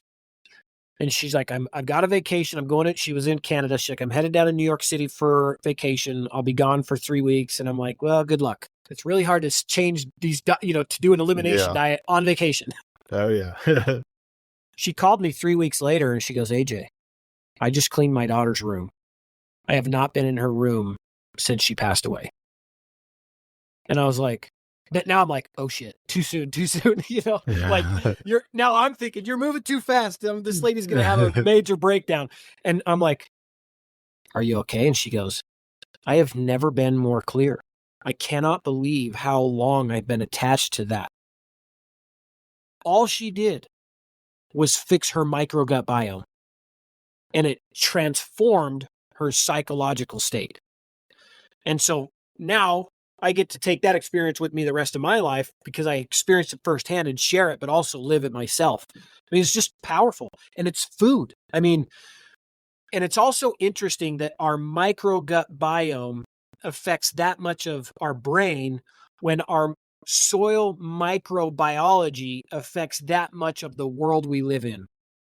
Like the connection is not coincidence. We have a creator who has created all things, and there's network and connection and realization when we open our hearts and our minds to it, where we are nature. Nature works this way. Well, what if I work this way? What if my body is similar to this nature? And if I restore all those things, I get the same experience of Shangri-La, of the Garden of Eden. I've got a healthy gut, feeds a healthy brain. I feed that with healthy food from a healthy soil that's grown by people who believe in the importance and the value of what they're doing and how they're raising it for me. And it's all connected. It's all cyclical.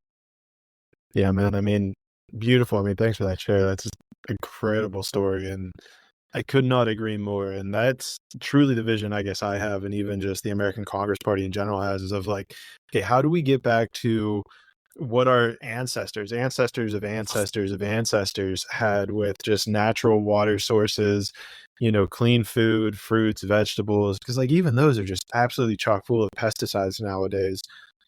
If you were, I'm very curious of just in general, right? And you can kind of just ramble if you want here, but just when it comes to policies from a political perspective, because like that's that's really what's motivating me at this point in my life is like, when in office, what needs changed? Like, because I have an idea, but I don't know all of the things that are currently in office that need changed.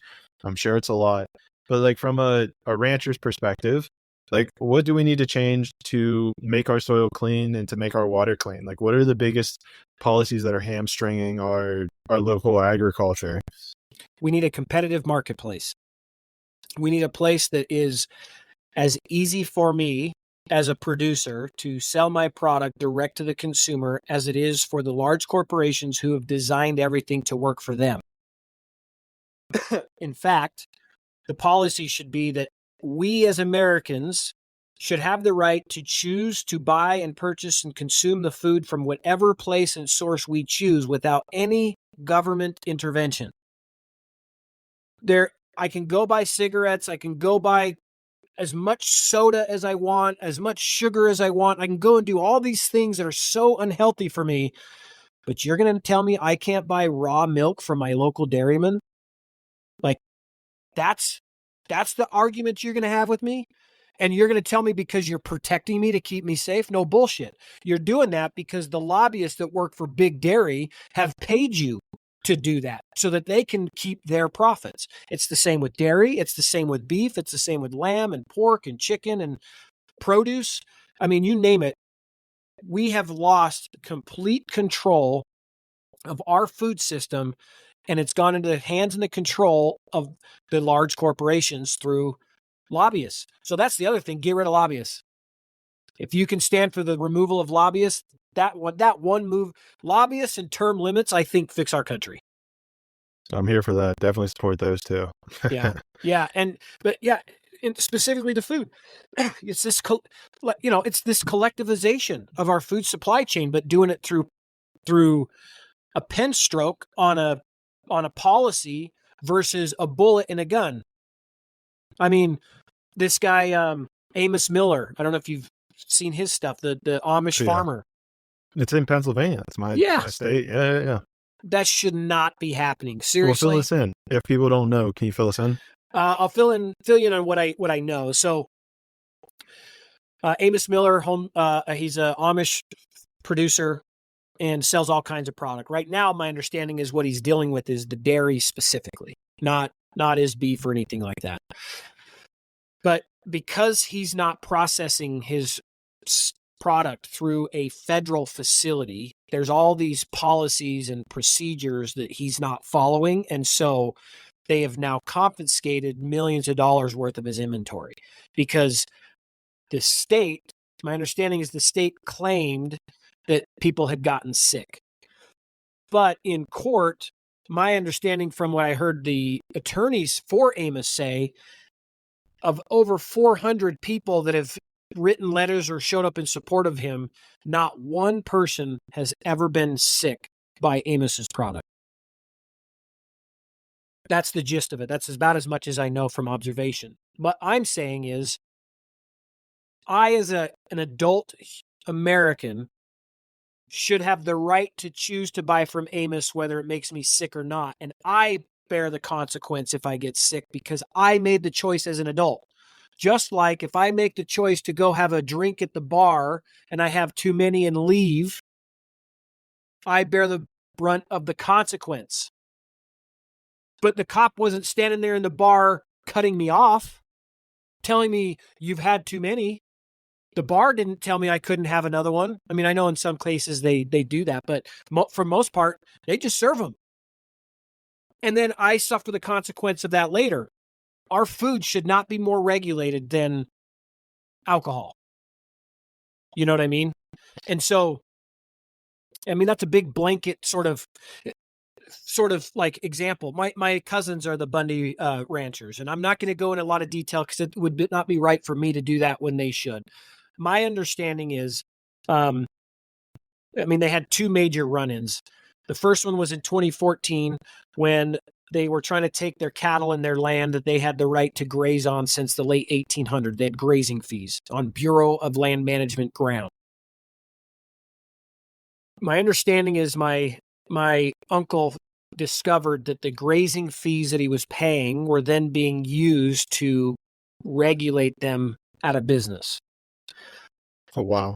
Just like the taxes we pay are being used against us as Americans. Like it's the same thing, right? So he made the choice to not pay the feds and instead paid the state. Because according to the Constitution, the federal government was only supposed to have any level of control over the western states up to the point that the states were established. That's my understanding. If I'm wrong, somebody tell me I'm wrong and I'll read up on it more. But my understanding is it was a temporary situation. We have not settled the West, so we're going to say that basically the West is under the federal control until states are established, and then we're going to hand control over to the states. West of the Mississippi, something like 60 to 90% of the land is still under federal control. National parks, BLM land, all of these things, right? And that's kind of a two-edged sword. Nice thing about coming out to the West is you can literally drive into a park and find a place to camp for the most part and throw up a tent. You go to the East Coast, everything's privately owned. My understanding is it's really hard to find open land to go camping on because it's all private land. So it's a double-edged sword. Anyway, so he stopped paying his grazing fees to the feds and started paying them to the state. And my understanding is they took a couple of those checks and then they stopped. Now, why would you stop? My conspiracy theory is that somebody in the federal government said, stop taking that money, we're building a case. And so they stopped taking it.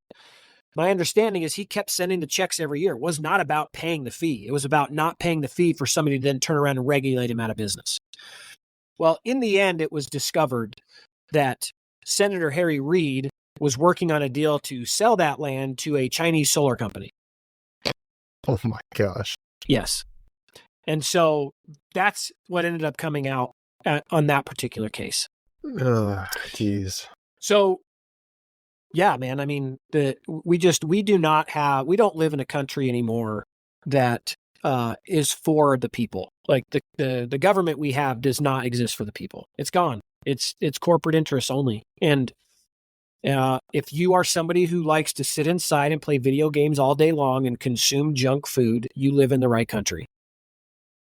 At least for now. Hopefully we can take it back for all of us, but we're working on it. Yeah, that's absolutely insane. And where my mind goes to was something you said at the beginning, right? All for a free and open market. The problem I see is that the free and open market has created this issue that we have today, right? Where we have these corporations infiltrating politics. We have the Chinese government obviously infiltrating our politics. That's a conspiracy realist. That's not even a theory anymore. Yep. There are bought and paid for president. The current president's a perfect example of that, who was getting $1 million a year from China. So how do we, because I want the free market. I love the free market. I think it's absolutely beautiful. However, we have an issue now where it's almost like we need to prune some of the free market branches, right? Like it can't be in politics, and we can't have corporations or even foreign adversaries, foreign countries, buying up farmland. So from your perspective, specifically speaking with local farming, let's say, or local ranching, what have you, how do we keep the free market alive for local economies, but prevent large corporations from carrying out the atrocities that they're doing on the American people? Yeah, I apologize. You froze for a second there, but you were asking about my thoughts on the localization of farms and ranches and how to maybe help it be a better environment for them. Yeah, your picture's starting to get a little laggy. Let me pause the recording and then we'll pick it right back up. Okay. All right, there we go. Beautiful face isn't lagging anymore. Perfect. Back at it. So I'll repeat my question. It was essentially, I'm 100% for free markets, 100% in on that, because capitalism has provided a bunch of technological achievements that have been incredible, and there's no way we would have gotten here without capitalism. The problem is I'm seeing is that it's infiltrating politics. Obviously, this is why we need to ban lobbyists. This is why we need term limits. This is why we need to prevent politicians from even placing stock trades or put orders in the stock market. Whole different conversation. We also apparently need to do something within agriculture and preventing corporations from influencing these markets. So, like, what's the balance here, right? Like, from your perspective, what policies would be good for preserving local regenerative farming? What policies like make it free and open market? Because maybe that's kind of what's happening. I know I'm rambling here a bit, is that these corporations are no longer making it truly a free market. They've almost created this monopoly or over constriction on the local farms, and obviously it's infiltrated many other sectors. So in short, how do we make it a competitive free market while, not having politics get into and controlling the local farms? Like what do you think are good policies or that we need to get rid of or we need to add in order for that to be a reality? One policy in particular is called the MCOOL, Mandatory Country of Origin Labeling. Now that was it's kind of a moving conversation. So MCOOL was passed years ago, and then Canada and Mexico complained due to there was some trade laws and stuff that they said were that America had gone against in order to implement mandatory country of origin labeling. And let me just explain what that means. It means if you go to the store and you buy a product that says USA on it, it actually was born, raised, and slaughtered in the USA. It's an American animal. Mandatory country of origin labeling was passed so that the only place that could put product of the USA was that place. It was born, raised, and processed here. Mexico and Canada complained about that, and that was repealed. So now what's happening, it is still happening. It was just changed last week. If I'm raising beef in South Africa and I slaughter it in South Africa and send it frozen on a ship in large chunks, and it gets to America and then gets further processed into individual steaks and ground beef and roasts, I now can put USA on the package. Because all that was required was that value was added in this country. And so you, the average consumer that have no clue because you're busy with your life and everything you've got going on, and we are so disconnected from our food supply, you go to the store and you see USA and you're like, okay, cool. And you buy it thinking it's USA. That shouldn't be the case. If it's from Brazil, it should say Brazil. If it's from South Africa, it should say Africa. You, the consumer, should have the ability to choose and have the knowledge to know. You can still choose Brazil. You can still choose Africa. You can still choose Paraguay, Uruguay, wherever it's coming from. Choose it. It adds a little bit of spice to it too. Sure. Yeah. You might. That's what you want. Yeah. Right. Exactly. You might be okay. Cool. I'm going to try this Paraguayan beef. Problem is, do you know how it's taken care of in Paraguay? Because I promise you, our regulations here are far more robust than any other country. Matter of fact, right now there's a big fight with Paraguayan beef.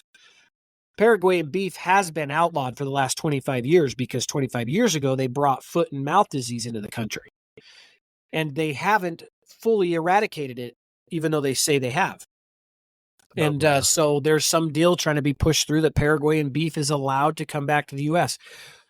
I don't know enough about foot and mouth disease to really go into too much detail other than to say that the veterinarians that I've heard talk about this is the worst case scenario. An outbreak of an outbreak of foot and mouth disease would devastate the cattle industry. And when we are already at 1950 levels of cattle, it is not worth the risk. And so there's a big push right now. There's an organization called RCAF USA, R-CAF, C-A-L-F, USA. Highly recommend RCAF. All of the other organizations that were established to help the American producers have been bought and paid for, so they're no longer for the producers. Like the NCBA, the National Cattlemen's Beef Association, is a corrupt, bought and paid for organization. The Farm Bureau I was listening to Thomas Massey, and he says at the local level, your cattlemen are great.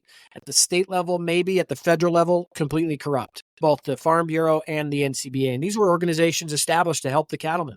I think it's kind of the issue is we see it does this over time. You do something that you want to have make a positive impact, and then it's almost like business. They say the first generation builds it, the second generation runs it, and the third generation loses it.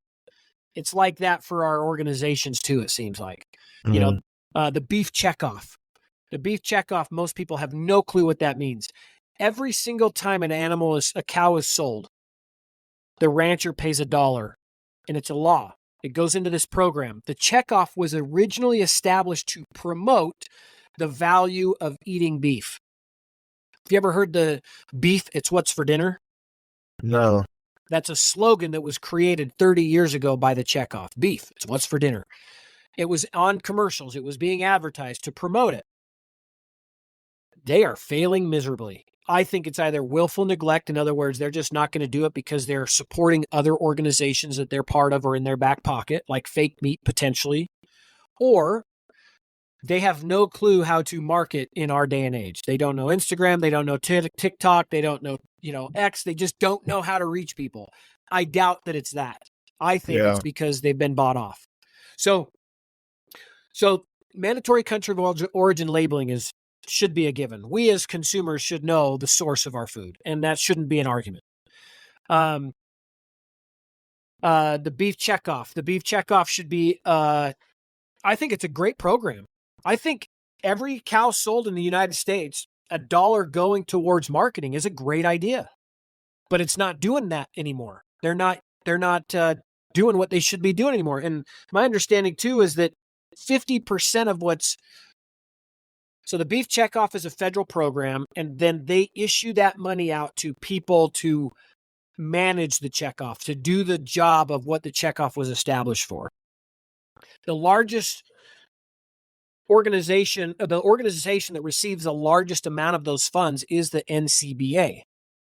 And then their job is to go promote beef. 50% of what they get, I was listening to a podcast, and I think it was something like $13 million. 50% of it went to servicing. In other words, that was their profit.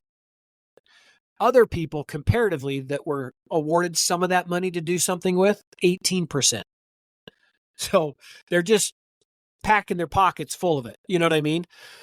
I did a video about this on Instagram, and then I went to a Utah Cattlemen's Association meeting. Dude, they had my number. They knew I was coming. It was wild. I can't tell you, this is the first time I'd ever gone to one of these, and I just wanted to check it out. And so the Utah the Cattlemen's Associations around the nation are under the NCBA. They're like chapters. Okay. And so they all support the checkoff, and that the checkoff's a good deal. We got to pay into the checkoff and keep supporting the checkoff. Like, it's a big rallying campaign for the checkoff. It sounds like that. It's like, I'm like, why are you guys talking about this so much? We should be talking about water. We should talk about regenerative agriculture, how to rely on less inputs. Like, you should be talking about things that are helping the producers a lot more. Yeah. And they've got massive lobbyists that work for them in Washington. And so the amount of people that came up and talked to me about the checkoff just independently, I was like, this is so weird. This is my first time here. I'm a nobody other than somewhat of a decent social media following. Well, the last day I'm on my way out, and I just happened to stop by a group of producers that were talking.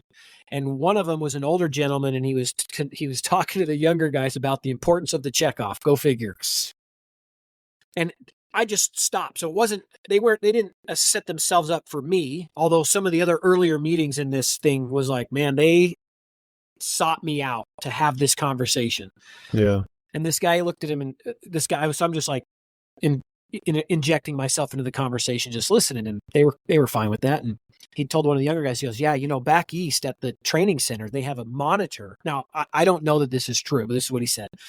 And it kind of made sense for the rest of the weekend. He goes, they have this monitor that has the names and faces of everybody in the country who's have a social media following and have talked bad about the checkoff on a screen in the training. And I'm all, holy crap, these dudes knew I was coming. Your name's on it. As soon as I registered my name on the attendance list, I must have popped up somewhere. Now, again, I have no idea if that's true. The coincidence was just pretty interesting. And I was there. No such thing as coincidences. Dude, I know. And I was there with the gentleman that I was consulting for who's building a new slaughterhouse. And even he was like, I'm like, was that weird to you? And he goes, yeah.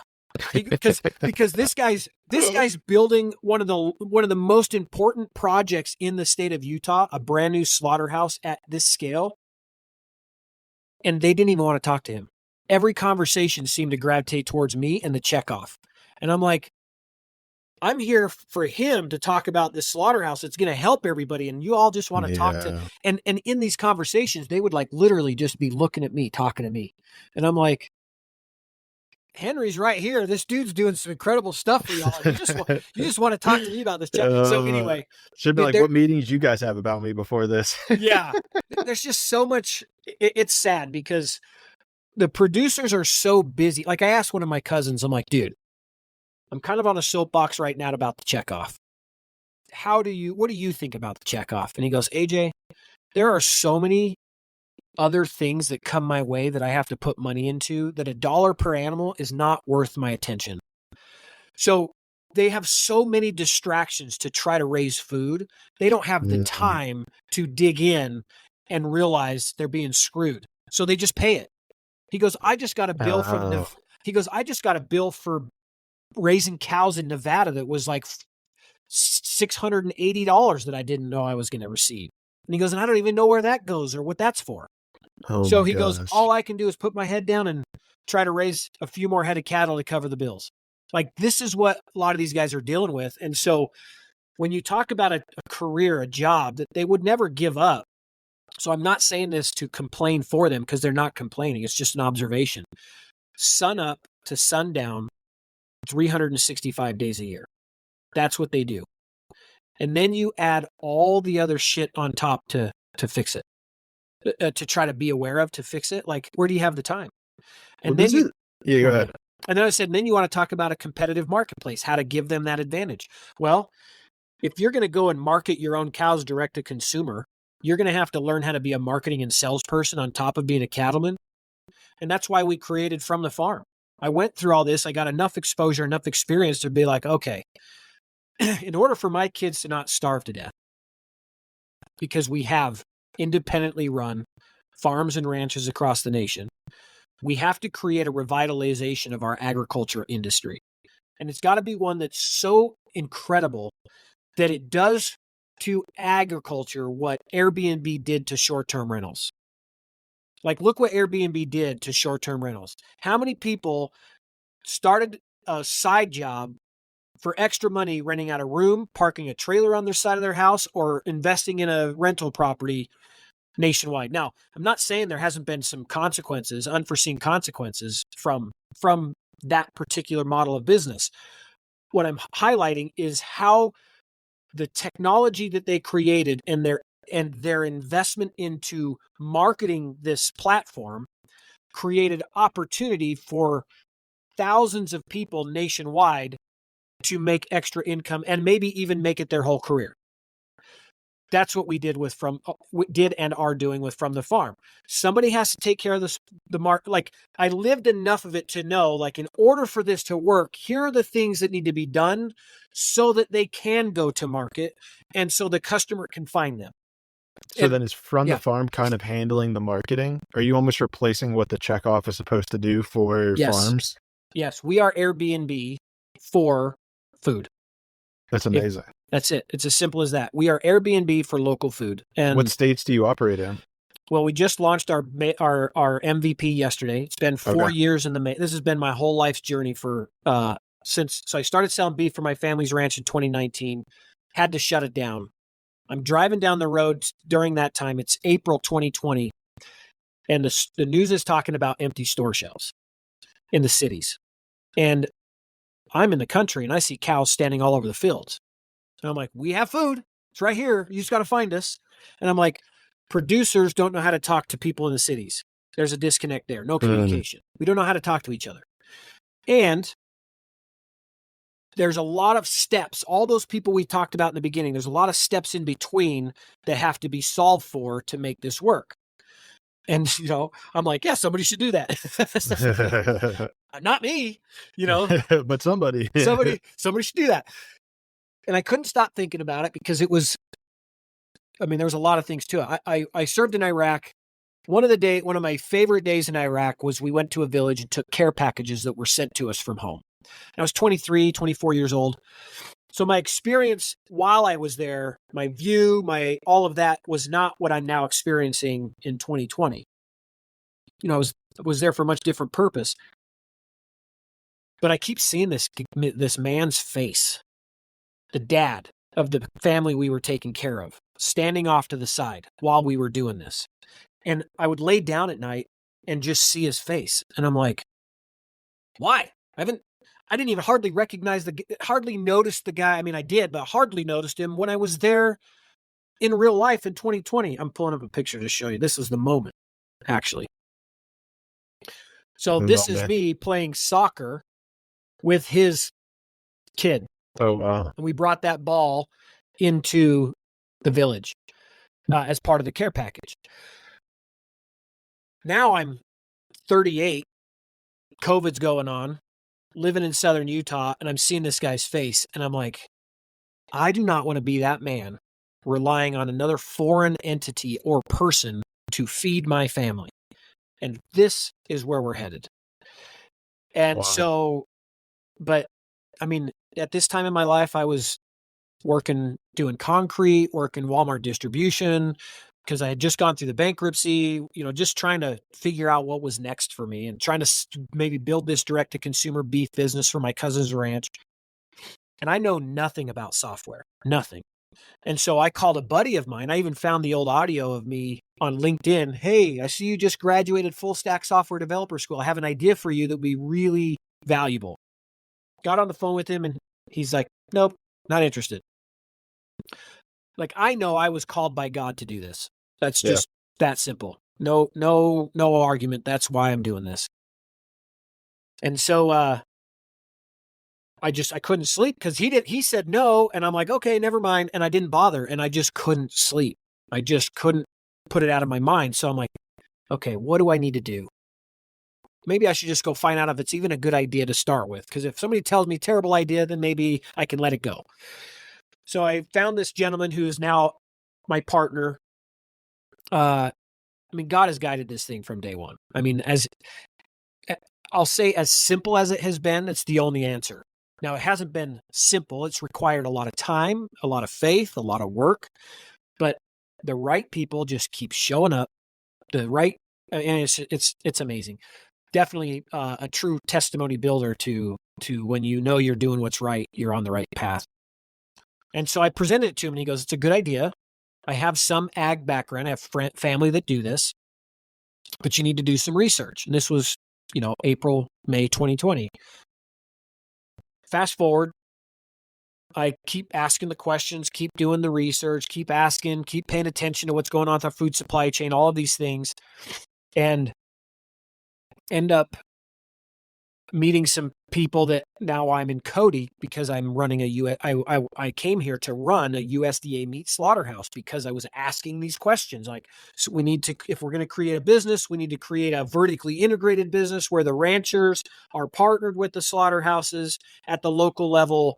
And then the slaughterhouse gets it out to the consumers. Like, then you won't have the problem I did, which is I have no room in the slaughterhouse. So even though I have the product and I have the customer base, I can't get it processed. So let's vertically integrate, which essentially starts moving you down the same path that ultimately ends up into massive vertical integration and feedlots and Big Four again, so I was also kind of hesitant, like, how do we make sure this doesn't get bastardized from its true mission and is there to serve the producers? Anyway, long story short, I call him and I'm like, hey, I'm now running a slaughterhouse in Cody, Wyoming. I had talked to him like 6 months prior in an update. And he's like, you're doing what? Because I have no experience. Like, there's no reason I should be here. This is where, again, God comes in because I needed to be here. I'm like, yeah, I'm running a slaughterhouse in Cody, Wyoming. And I'm telling you, I don't need to do any more market research. We got to get this thing done. Like, we're running out of time. Yeah. And he's like, okay, now I need he's like, okay, great. Let's get started then. You need to do a wireframe. And I'm like, what is a wire? Like he keeps throwing these things in front of me that need done. Anyway, so we For figured those who don't know, wireframe's like a mock-up of the app of like what the screens look like. And then when you click this button, it goes to this page. Yes. Yeah. If you want to build a house, you need blueprints. If you want to build an app, you need blueprints. And that's essentially what it is. And I ended up hiring some kid from Pakistan and paid him $640 and he had it done in 3 weeks. And when I went to present it to Isaac, who's my partner, who just had a massive successful exit of a software company, I presented it to him and he goes, I called him. I said, hey, I'm ready to present my wireframe. And he's like, what? Already? And I'm like, yeah. So I think he expected something way less than what he got. And I presented to him and he starts laughing. And I'm like, and I don't know anything. So I'm like, what's funny? And he goes, AJ, when I built the wireframe for my company, Busy, it cost me $25,000 and 12 months of development because in 2011, Figma didn't exist or Wix where you could drag and drop. They had to code every line of just doing a wireframe. And he goes, dude, I am envious of the time you live in. He goes, it's going to be way cheaper for you to do what we had to do because technology. Yeah. So anyway, so presented the wireframe and he liked it. And he's like, okay, well, now you got to raise capital so that you can build it. And I was like, oh, crap. Long story, not so long. We raised the capital. A local hometown girl, my co-founder, Brooke Entz, also a superstar in the CrossFit space. It's how she got her sort of rise to stardom. Not in the CrossFit space anymore, but she's from St. George, Utah, where I'm from. She came in with the initial capital to get going. I mean, I had people with, and I don't know her financial situation, but I had people that were very well off tell me no. And she saw the vision and said, I'm in. What do you need? And just went to it. And so she invested, got it going. Now she's my co-founder, and we just went live with our MVP yesterday. We're working all the bugs out. Within a couple hours, we had our first 3 transactions from 3 different consumers at 3 different parts of the country from 3 different ranchers. So we are building, and I'm also happy to say that I am not the only one doing this. In this process, I have met 5 or 6 other people building similar marketplaces, and I support them 100%. I am not worried about the competition. We have 327 million Americans to feed and behemoths of companies that need to be knocked down a few notches. I don't think they should go away. Like I said, if they went away, we starve to death. The system that exists, we need them. Right. But it shouldn't be 85% of our marketplace under 4 companies. And so that's only going to happen if I'm not the only one. Because our biggest 3 threats for what we're doing, first, they're going to try to buy me. I'm not for sale. We built a legacy company. There was a time in our country where people built companies to hand them down. I think that's a big thing that will save us again. People being committed to the long-term development of something they're doing. So we're not for sale. I'm not taking any venture capitalist money. I don't want anybody to be in my circle when JBS comes along and says, we'll give you $10 billion for this thing. It ain't for sale. So then what? If you're not for sale, then what's the next recourse? Oh, we're going to lobby you out of business. We're going to make it illegal for you to buy from your local farmers and ranchers if it didn't come through a federal facility. Pennsylvania, where you are from, they just said that in this whole Amos Miller argument. All right, don't worry, we'll fix it. I'll fix it. That's where I come in. This is where I come in. I'll fix that. Good, perfect. Gotcha. It's going to take a village, right? And that's your role. We got this. So that'll be the next thing. Or they're going to try to slander me personally. They're going to try to come up with something. I'm an open book. Somebody's going to try to come up with something to make me the bad guy so that people want to not support. No worry. No such thing as bad publicity. That's right. Don't worry. People are awakening. That's the thing. and I'm not worried because I'm called on the mission by God. I'm not a bad person. You're not going to find any skeletons in my closet that there's just not any, right? There might be some embarrassing moments that I might have to own, but there's nothing. I have no bad skeletons that are going to get me in trouble. So I'm not worried about it. And frankly, the more people doing similar things to what I'm doing, I mean, look how hard they went after Uber. And the taxi industry was tiny compared to big food and big pharma. For sure. Look what they did to Airbnb in the hotel industry. And it's a fraction of what big food and big pharma is. I can't do this alone. I want my friends at Crofter and Farmish and Rico and all these other apps and services that are coming online. I want them to be successful because we as Americans should have choice. And the goal is this. Every producer sells out of everything that they can raise right to the customer. That's the mission. If I'm not executing on that, be on every other platform until it's gone. Because that's the mission, right? And so then the third thing is they'll try to kill me. If they can't buy me and they can't slander me, they'll try to kill me. I'm not worried about the federal government. When I say that, I'm not like the government's after me. No. The Batista brothers who own JBS, they were in prison in Brazil because they are Brazilian mafia. They bribed 18 federal officials in Brazil to get their company going, including the president of Brazil. Wow. So the threat is a hitman for a corporation, not the government. But also, God has called me to this. My message is far beyond me as an individual. So taking me out will do nothing for you. This will continue. And in fact, you will make it worse for you as the corporation if you take me out, because then it's no longer AJ's conspiracy theories. You have just proven it's reality. So good luck with that. I am here for my kids and my grandkids to have food. I am not here for me. And so there's no recourse other than we just keep showing up every morning. I ask God where I'm supposed to be. I go there and I take care of it, and we do it again the next day, and we'll keep doing it until he's done with me. Yeah, I mean, it sounds like you're divinely led. And this was something that I had a hiccup with as well, right? In terms of, political assassinations and assassinations in general. And just, in my, let's say, communications with nature, with God, is like, as long as you're serving nature, serving God, serving source, serving spirit, it'll all work out.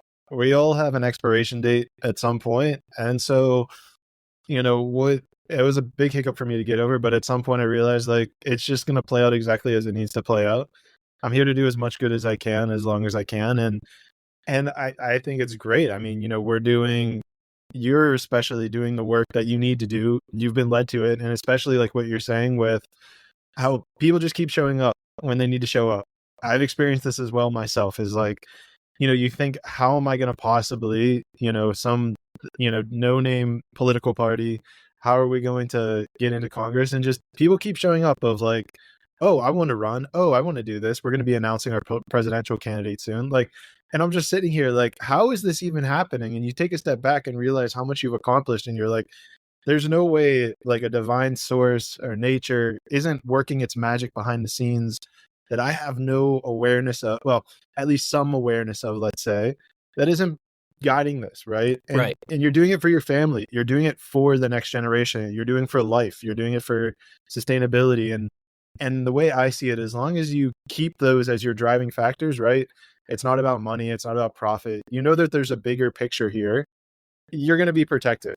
And I think that when you look at people who have been assassinated in the past, their motives haven't been for nature. It hasn't been for the higher calling. There have been other alternative motives that have, maybe it was ego. Maybe they got to a place where they thought they were the supreme. They started thinking that they're the end all be all. And that's whenever it lets them open up for devastation, if you will. Like, that's cool.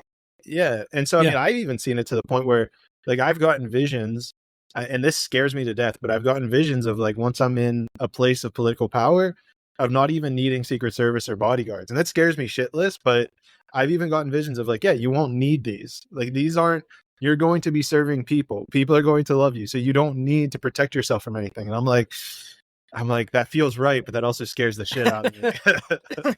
I was flying home. I don't know if you saw the picture I posted, but I was flying home from a trip to Austin on Sunday. And we're sitting in the terminal waiting for our flight. And this guy sits down next to me. I look over and it's RFK Jr. No way. It's just right next to my wife. And I'm like, and it took my brain a second only because he's in the normal terminal that we're all in, and he's running for president. He's a presidential. I mean, like, well, Probably but one of the top ones. Yeah, but I'm also aware of the Biden administration's that they declined any Secret Service for him or anything like, you know what I mean? So I'm like, holy crap, that's wild. That here's this guy who's a major running candidate for presidency, and he's sitting right next to us in the airport. Not because we're commoners, but because you would expect a level of security that didn't exist for him. And so maybe he's operating on the same premise, you know, like I'll just do what I got to do and be protected.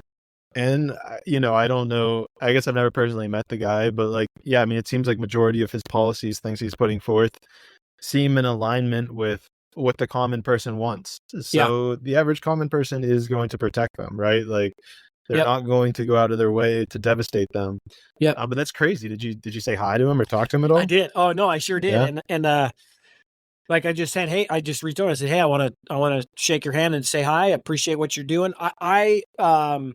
There's some things about his policies that, you know, frankly, are going to just prevent me from voting for him. It's the Second Amendment. For me, if you're shaky on the Second Amendment, you don't get my vote. That is the most important thing, I believe, in our entire country of everything that there is that we have to maintain our Second Amendment rights. And so he's too shaky. You know, when he talks about assault rifles, gosh dang, man. I like so many other things about phrase, you. Yes. That phrase. Yes. So I'm like, but here's the thing, people, like as soon as I posted this picture, people just went nuts. Like both sides, mostly the Trump side. I lean more towards Trump just personally than any other candidate. I really like what RFK is talking about with taking on corporations because they're a massive threat. If Kennedy was all in on the Second Amendment and had no problem with assault weapons and all of this crap, and was taking on the other platforms that he did, the vaccine issues and the big corporations, he'd have my vote. He would. Just because those are so important right now. But it doesn't matter if you're against corporations if I'm losing my Second Amendment.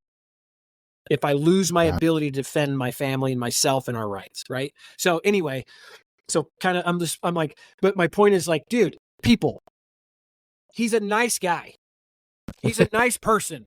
It's okay to say hi and take a picture with somebody who you don't agree with on everything because they're good people. I promise you, whoever's chewing me out for taking this picture, I bet you have friends that you have beers with that you do not agree with everything, and you're not this big of an asshole. You know what I mean? So it's like, but I just reached over and I said, hey, appreciate what you're doing. This is what I'm up to. I was wearing my shirt, but I didn't have this hat on. I had it in a carrying case because I travel with it. And he goes, do you want a picture? And I said, yes. Can I put my special hat on? And he said, yeah.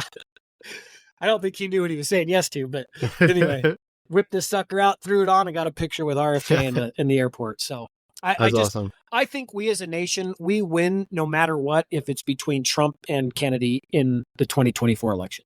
I don't know that we'll see that, but I think we as a nation, either option is a way better opportunity to pull out of this shit with one of those two as our options. You know what I mean? So we definitely need someone in the place that's going to restore common sense. I think we need like a more intellectual president at some level. I think that, you know, I think it's language, right? Like, you know, I had my time as a very diehard MAGA supporter, and, you know, I think there's a lot of things, again, I agree with. There's things he's done I've disagreed with.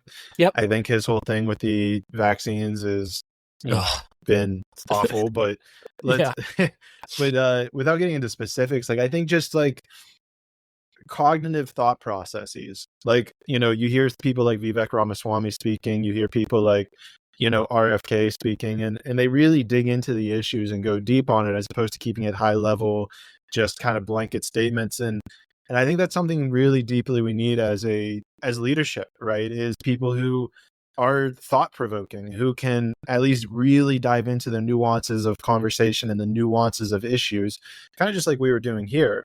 Mm-hmm. Because I think, and I've seen this at a high level, right? If you have a president, not going to name names here, but if you have a president who's on the verge of mental instability, who isn't able to formulate sentences, it sets a precedent for our entire country that we don't need to have mental capacity, that we don't need to. Yeah. And I think it's subconscious programming that happens, right? It's like, oh, our president can't formulate sentences, so we don't need to, and I think this also, there's a kind of a bit, not a bit, but like a serious issue I see with like the war on language. And we briefly talked about it with assault weapons or assault rifles. And it drives me crazy because it's like, this microphone could be an assault weapon if I just pick it up and throw it at somebody. So like, Yeah. there's a war on language as well that's going on, that's being used to deteriorate our minds and being used to weaken us from an intellectual space. And I think, this conversation was from a food perspective, but there's a linguistics angle as well, where we can't have a conversation, right? Like, and I don't want to go too deep into this because I know this will trigger people, but just high level, a lot of people can't answer the question of what is a woman. Like there was a whole documentary about it, and people give circular answers and can't even have that conversation. And I think that's a huge problem, that we just can't even articulate or have like deep thought. And I think a huge reason of that is the leadership, right? Is, I've read that, for the sake of Trump, I've read that they teach people in business to have, speak at a third grade level because that's what the average person speaks at.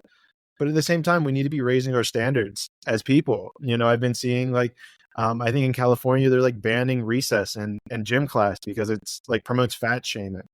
And I remember, speaking of JFK, his uncle, the La Sierra, I'm mispronouncing it. I think the La Sierra school standards of like push-ups and pull-ups and gym excellence. And these people were freaking absolute machines in high school. And I'm looking like, I was like, I thought I was like an athletic kid, but these kids, the average was like absolutely insane. And so I see that as like, coming back to physical fitness, our intellectual fitness is completely getting subverted. And you could have your theories about it.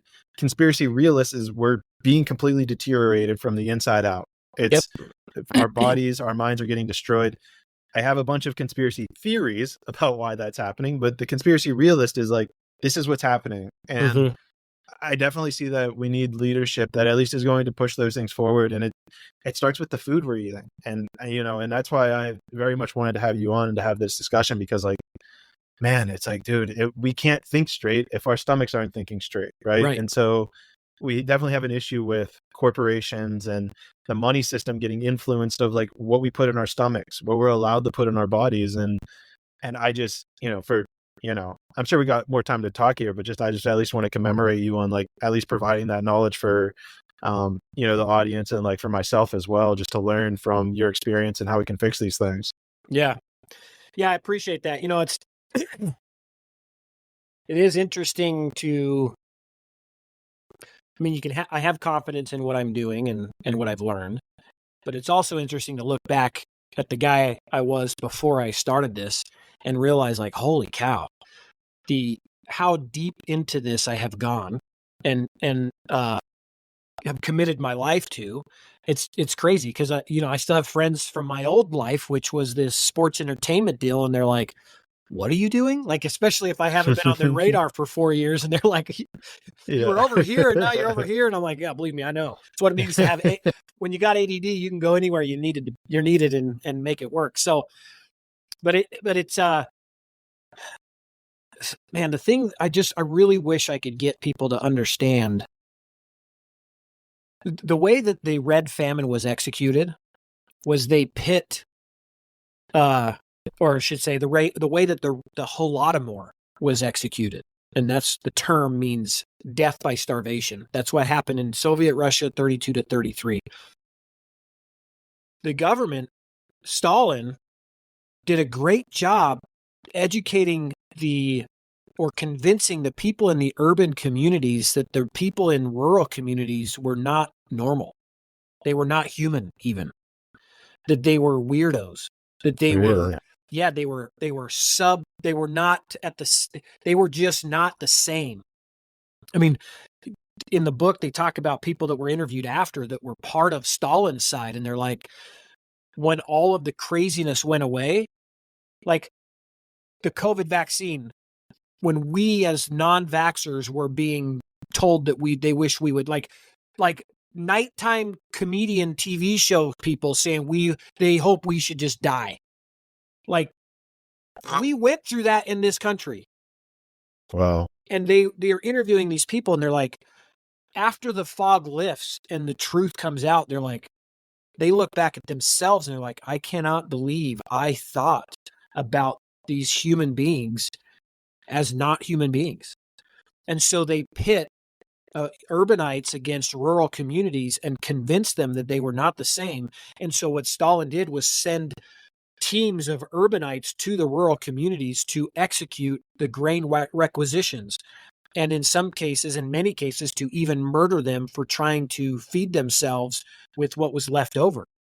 I mean, it's no different than, I'm sure, what happened to many of the people that worked for Hitler.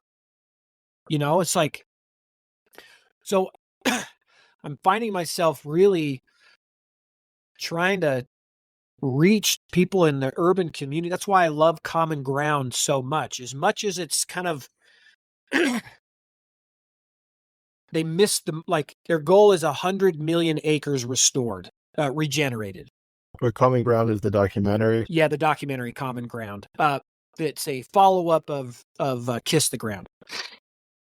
Their overall mission at Kiss the Ground, and I know the people that run that organization personally. I think the world of them. I saw Alan Savory's TED Talk, and then right after that, I saw Kiss the Ground. And Kiss the Ground, I'm like, this is where I'm going. I'm all in. And so they've since become friends, the people that created that. And matter of fact, I was at, his name's Ryland. I was out at his and his sister Melissa's farm in Texas just last week. But in Common Ground, so Kiss the Ground as a whole, their goal is 100 million acres regenerated, which is a phenomenal goal. But the people that are going to do that are the ranchers and farmers that are already managing hundreds of thousands of acres each. And if you make them wrong for what they're doing, they're not going to hear you. And some of the editing in the beginning of that movie is about colonialism and the white man is the problem. So somewhat, there's a tone to that. Yeah. So it's like, oh man. And it's only in the first 15, 20 minutes. After that, the whole rest of the movie, you're like, dude, let's get this done. You know what I mean? And they just want to push everyone away. Like, I don't yes. like, yes. Well, okay. Gosh. So, but here's the thing though. I should say, and the people that are going to hear that movie in the urban communities, that isn't going to turn them off. And a lot of them have been fed that. So it will in the beginning introduce them into a movie that then as they finish out the movie, they're going to go, we need our farmers and ranchers. I see. So I'm like, okay, look, everybody's going to look at my app and be, I would have done it this way. You should have done it this way. This is how, that's going to happen. And I'm that too, Common Ground. Gotcha. Totally fine. Because in the end, what I am so glad that they accomplished, because we were at a screening in Texas. That's why we went out there for Common Ground. And the people in that crowd are not raising anything. Let me just tell you that. They're the urbanites that need to hear how important their farmers and ranchers are, so they're not just lining up for insect burgers and fake lab-grown meat, right? And the only reason these people would do that is because the news that they're consuming is telling them that the cows are the problem, they're destroying the environment, and we should switch and go over to this hyper-industrial, which is lab-grown stuff. So that's who's listening to that bullshit. Yeah. Well, we need to bring them into a common ground so that they can be like, oh, wait a minute, that is a load of horseshit. We need a lot more horseshit. We need the horseshit.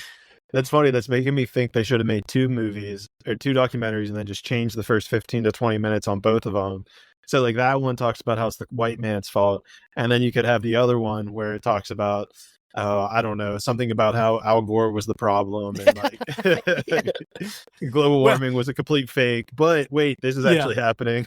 yeah. I was talking to my business partner because she was there with me, and we were both like, we're gonna make one, and we're gonna make one that speaks to the producers to help them, because regenerative agriculture to the producer side, it's the hippie movement. It's like, it sounds a little out there to the traditionalists, and I get it. I'm from that family. I'm from that What would world. be an example of producers, real quick? Farmers, ranchers. Oh, okay. Producer. Okay. Yeah. So then you producers. introduce this to them, and they're just like, "Oh, this is like new age bullshit." They tune it out. Gotcha. Yes. Gotcha. Yeah, exactly. And so it's so, and I get that. Like, kind of what put me on this journey really is, at first it was all about regenerative agriculture. Before I even had a thought of this whole software, it was regenerative agriculture. I'm going to move back to town. I'm going to get my family to see the value of regenerative agriculture. COVID hadn't even started yet. I was just worried about desertification, right? We need to fix the way that things are being managed so we can bring back the local water cycles, blah, blah. So I started talking about it, and from their perspective, what does what does our city slicker nephew know about ranching? And now he's trying to tell us that he knows better, right? And so I get that. I totally understand how I came across and like, but in my conversation, what I observed is what I was saying earlier, what I learned from Neil Spackman. Unless you can answer the economical challenges, they're not going to fix the other challenges. And so just from that space, I'm like, I was prepared. I was being prepared for the inspiration that came for the software. My goal is still absolutely regenerative agriculture across the nation. That is ultimately what we want to see happen, is land being managed holistically, regeneratively, so that we can produce all the food we need in nature, reverse desertification, restore local water cycles. I can do that better if I have hundreds, if not thousands of sellers in an ecosystem where, like, one of our big wins for our software is White Oaks Pastures is one of our first sellers. They're on the platform. I don't know if you've heard of them, but Will Harris and Jenny Harris, phenomenal people. White Oaks Pastures is just an incredible operation. When I can bring somebody from the world of non-regenerative agriculture in the same ecosystem of somebody who is, and they can learn that Will is capturing far more revenue that's going into his account because he's not paying for all these inputs. I am not a rancher. A rancher is not going to listen to what I have to say. They're going to listen to what just like any of us, they're going to listen to what their cohorts have to say. What's the word? Their colleagues. For sure.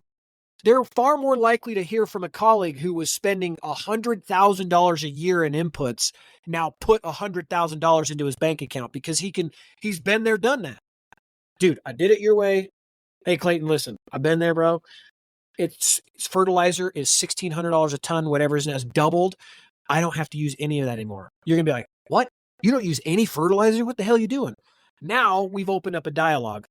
Yeah. That's what's going to happen with this. And well, I think there was a guy in the Kiss the Ground documentary who there was a really great. When I saw this, I was like, I need to go back through and take notes on this. But there was a point where he said that whenever he was getting subsidized by the government and creating corn and wheat, I think he was generating, I don't know exactly the acreage, but maybe he was getting like 10 cents per acre. And then since doing local regenerative farming, he was making like $1 per acre. Yeah, that's Gabe. Something like that. Gabe. Yeah, Gabe Brown. That's who you're talking about. Is Gabe Brown, North Dakota. And I'm glad you mentioned that because it brought my thought back around to what I was going to say about these carbon credits. The carbon credits are the same thing to the ranchers that subsidies were to the crop growers. You get on welfare, and now you're dependent on following those metrics. So if I can put an ear tag in your cow's ear and start paying you for carbon credits to do it a certain way, to where now your revenue is dependent on this system, I've captured you. Right. Subsidies did the same thing to the soy farmers, to the corn farmers, to the wheat farmers. Subsidies, they put them on welfare. And that's exactly what Gabe was speaking to. And if we go this route of the carbon credits, they have now found a very clever bullshit way to capture the ranchers, the beef ranchers, cattle ranchers.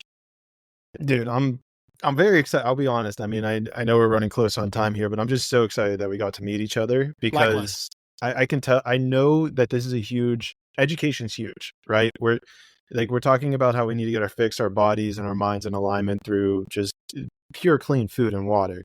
The next step is education, right? You know, we need there. A part of my policies, right, is indigo education, which we need to implement at a school level, right? No one's taught about economics. Nobody has talked about balancing a check account. We don't understand how money's created. We don't understand breathing. We don't understand. There's so many things, right? And I know a huge push in this, even just from a public school perspective, is going to be education. And even what I saw within that movie is educating the farmers, getting information out to understand how you can grow your acreage and profitability from 5-10 cents, per acre up to $1, which I'm sure is tremendous amount of revenue generated. And then you sit there and you're like, wait, I don't have to rely on the government. It's like, wild. And so I think that's so dope that you're putting this stuff together and just amazing. So I just want to commemorate you on that and just really want to put that out there that this is, want to talk about divine intervention. People are seeing it live right here. Yeah. Awesome. That's cool. Yep.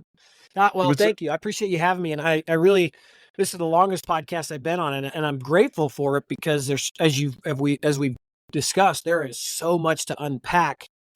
And that's why people just kind of blindly go about their lives thinking that somebody else has their best interest in mind in the most important area of your life, which is your food. People need that. Yeah. Mm-hmm. Yeah. And that also reminded me of something we were talking about earlier. Because I was watching on the news right now, the bill with TikTok is getting thrown around and everyone's giving their input on it. And the way that people were speaking about it, I just assumed that these bills weren't available online for people to just go and read themselves. Because you were mentioning earlier about how farmers would just pay certain things because they didn't really know. They would just pay like the check off. They would just pay these things because they don't have time to investigate it. And I realized, I thought that you couldn't view the bills anywhere. And so I made something on my Instagram. I was like, whenever I become a representative, I'm going to make it that they have to throw these bills online. And someone popped in my DMs and was like, hey, like you can find these online. And I'm sitting there like, what? Yeah. Like, why, what's going on? I go and start reading the bill myself. And some of the most important things about this bill, nobody's talking about. And I'm just like, I'm mind blown. I'm like, wait. Like, why is everyone giving their opinion on this when we can go and just read it ourselves? So it like inspired me to make a whole podcast about just like this bill, going through it, explaining, I talk about the war on language. And so I just bring that up of like, just the insanity, because you brought it up here again of just like, people don't have time to educate themselves on these things. And so, yeah, I'm super grateful you were able to take the time out of your day. We can dive into these things. And it definitely seems like there's even more to dive into here. Yeah. Yeah. And I think it'll be ever evolving. There's policies. The policies never end. I mean, this is the one thing I'd say to your listeners, like kind of to your point too, like you can go and read these, but if there's so much to be aware of, like I'm reading a new book right now that just came out because I need to know it because it's about the food system. I don't have time to go read documents about TikTok. I sure as heck hope that somebody else that really cares about free speech and what this would do to that and all these other things is doing that work so that I can stay focused on mine. I hope somebody's doing the work on the Second Amendment so that I can stay like, listen, people, pick a hill. They're all around us. Find one and stand on it with your fellow Americans that are fighting for it, because this is where we're at. Like, this is what they call America, one of the greatest experiments in history. We're still in the experiment. The experiment is, does this fall like every other empire in history? Does this fall? Because that's where we're at. We're going to either see it fall or see it prevail. And it won't if people don't get involved. And I don't know who's hearing this and who's going to do it, but you got to get loud and vocal and and do the research that whatever matters to you the most, get on top of that and get invested. Yeah, I got to say that my unfortunate prediction is that things still need to get a little bit worse before people start actually realizing what's happening. And I don't know exactly how that's going to manifest. I have a couple ideas, but I don't want to wish any of them into existence. So I think the unfortunate news is that people need to realize that, or you're going to realize that neither, whether you vote blue or red, I don't see that at scale they all have our best interest at heart.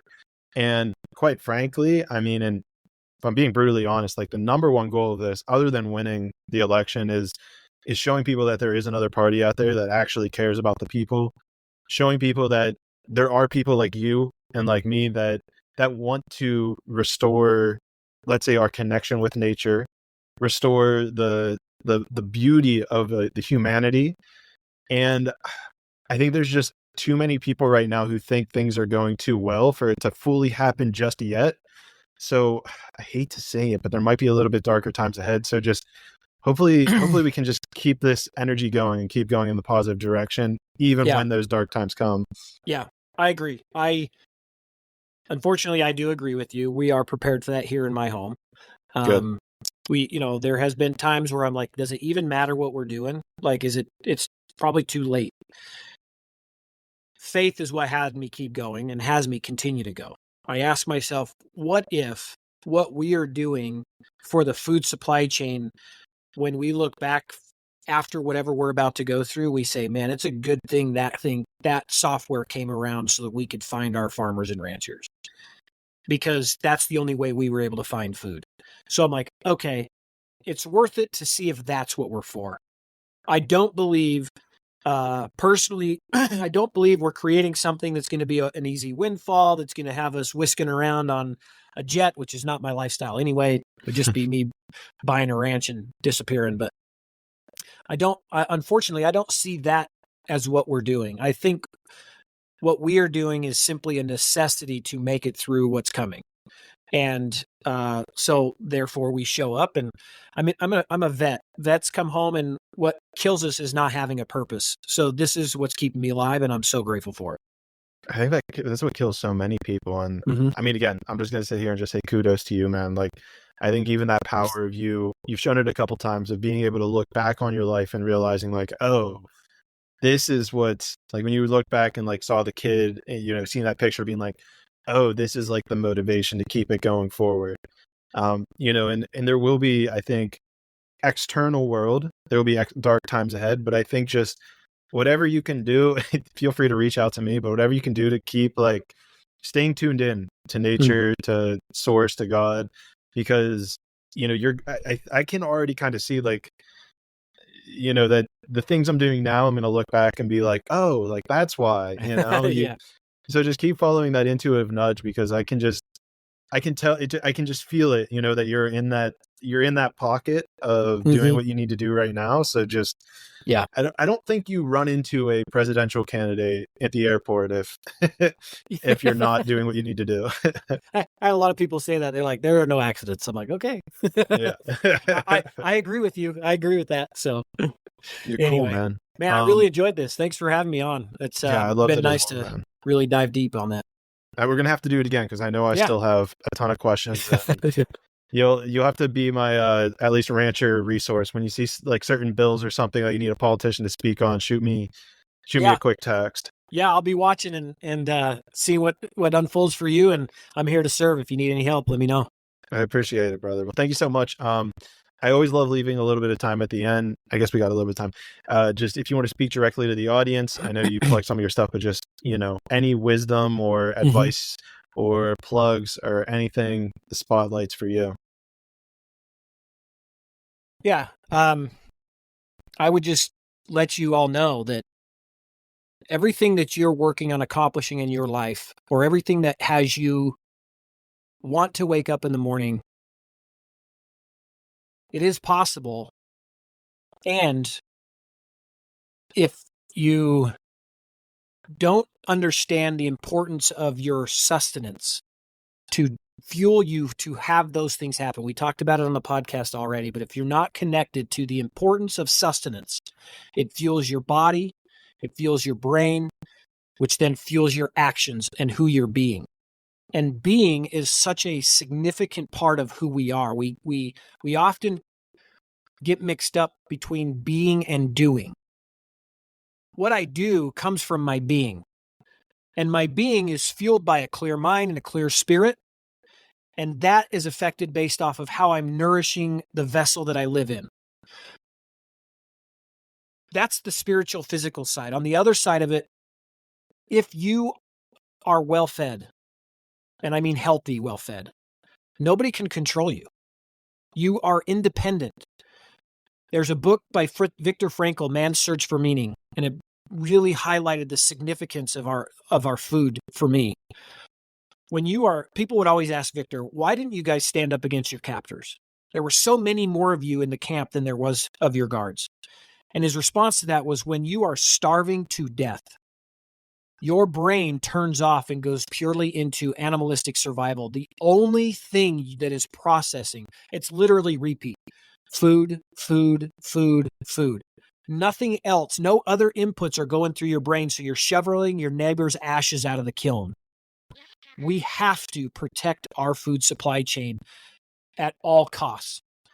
So our slogan is shake the hand that feeds you. If you take that literally, I promise you, there may be parts of your life that you don't even know are attached to the concern about your food. That when you know exactly where it's coming from, and it's not just a store, but a name and a face and a family, everything else that you're working towards gets a little easier. So, in closing, I would say, shake the hand that feeds you. Beautiful. AJ Richards, thank you so much for being here, man. Thanks, Truly Clayton. appreciate it. Gem of wisdom. We got a lot more to unpack at some point, but thank you.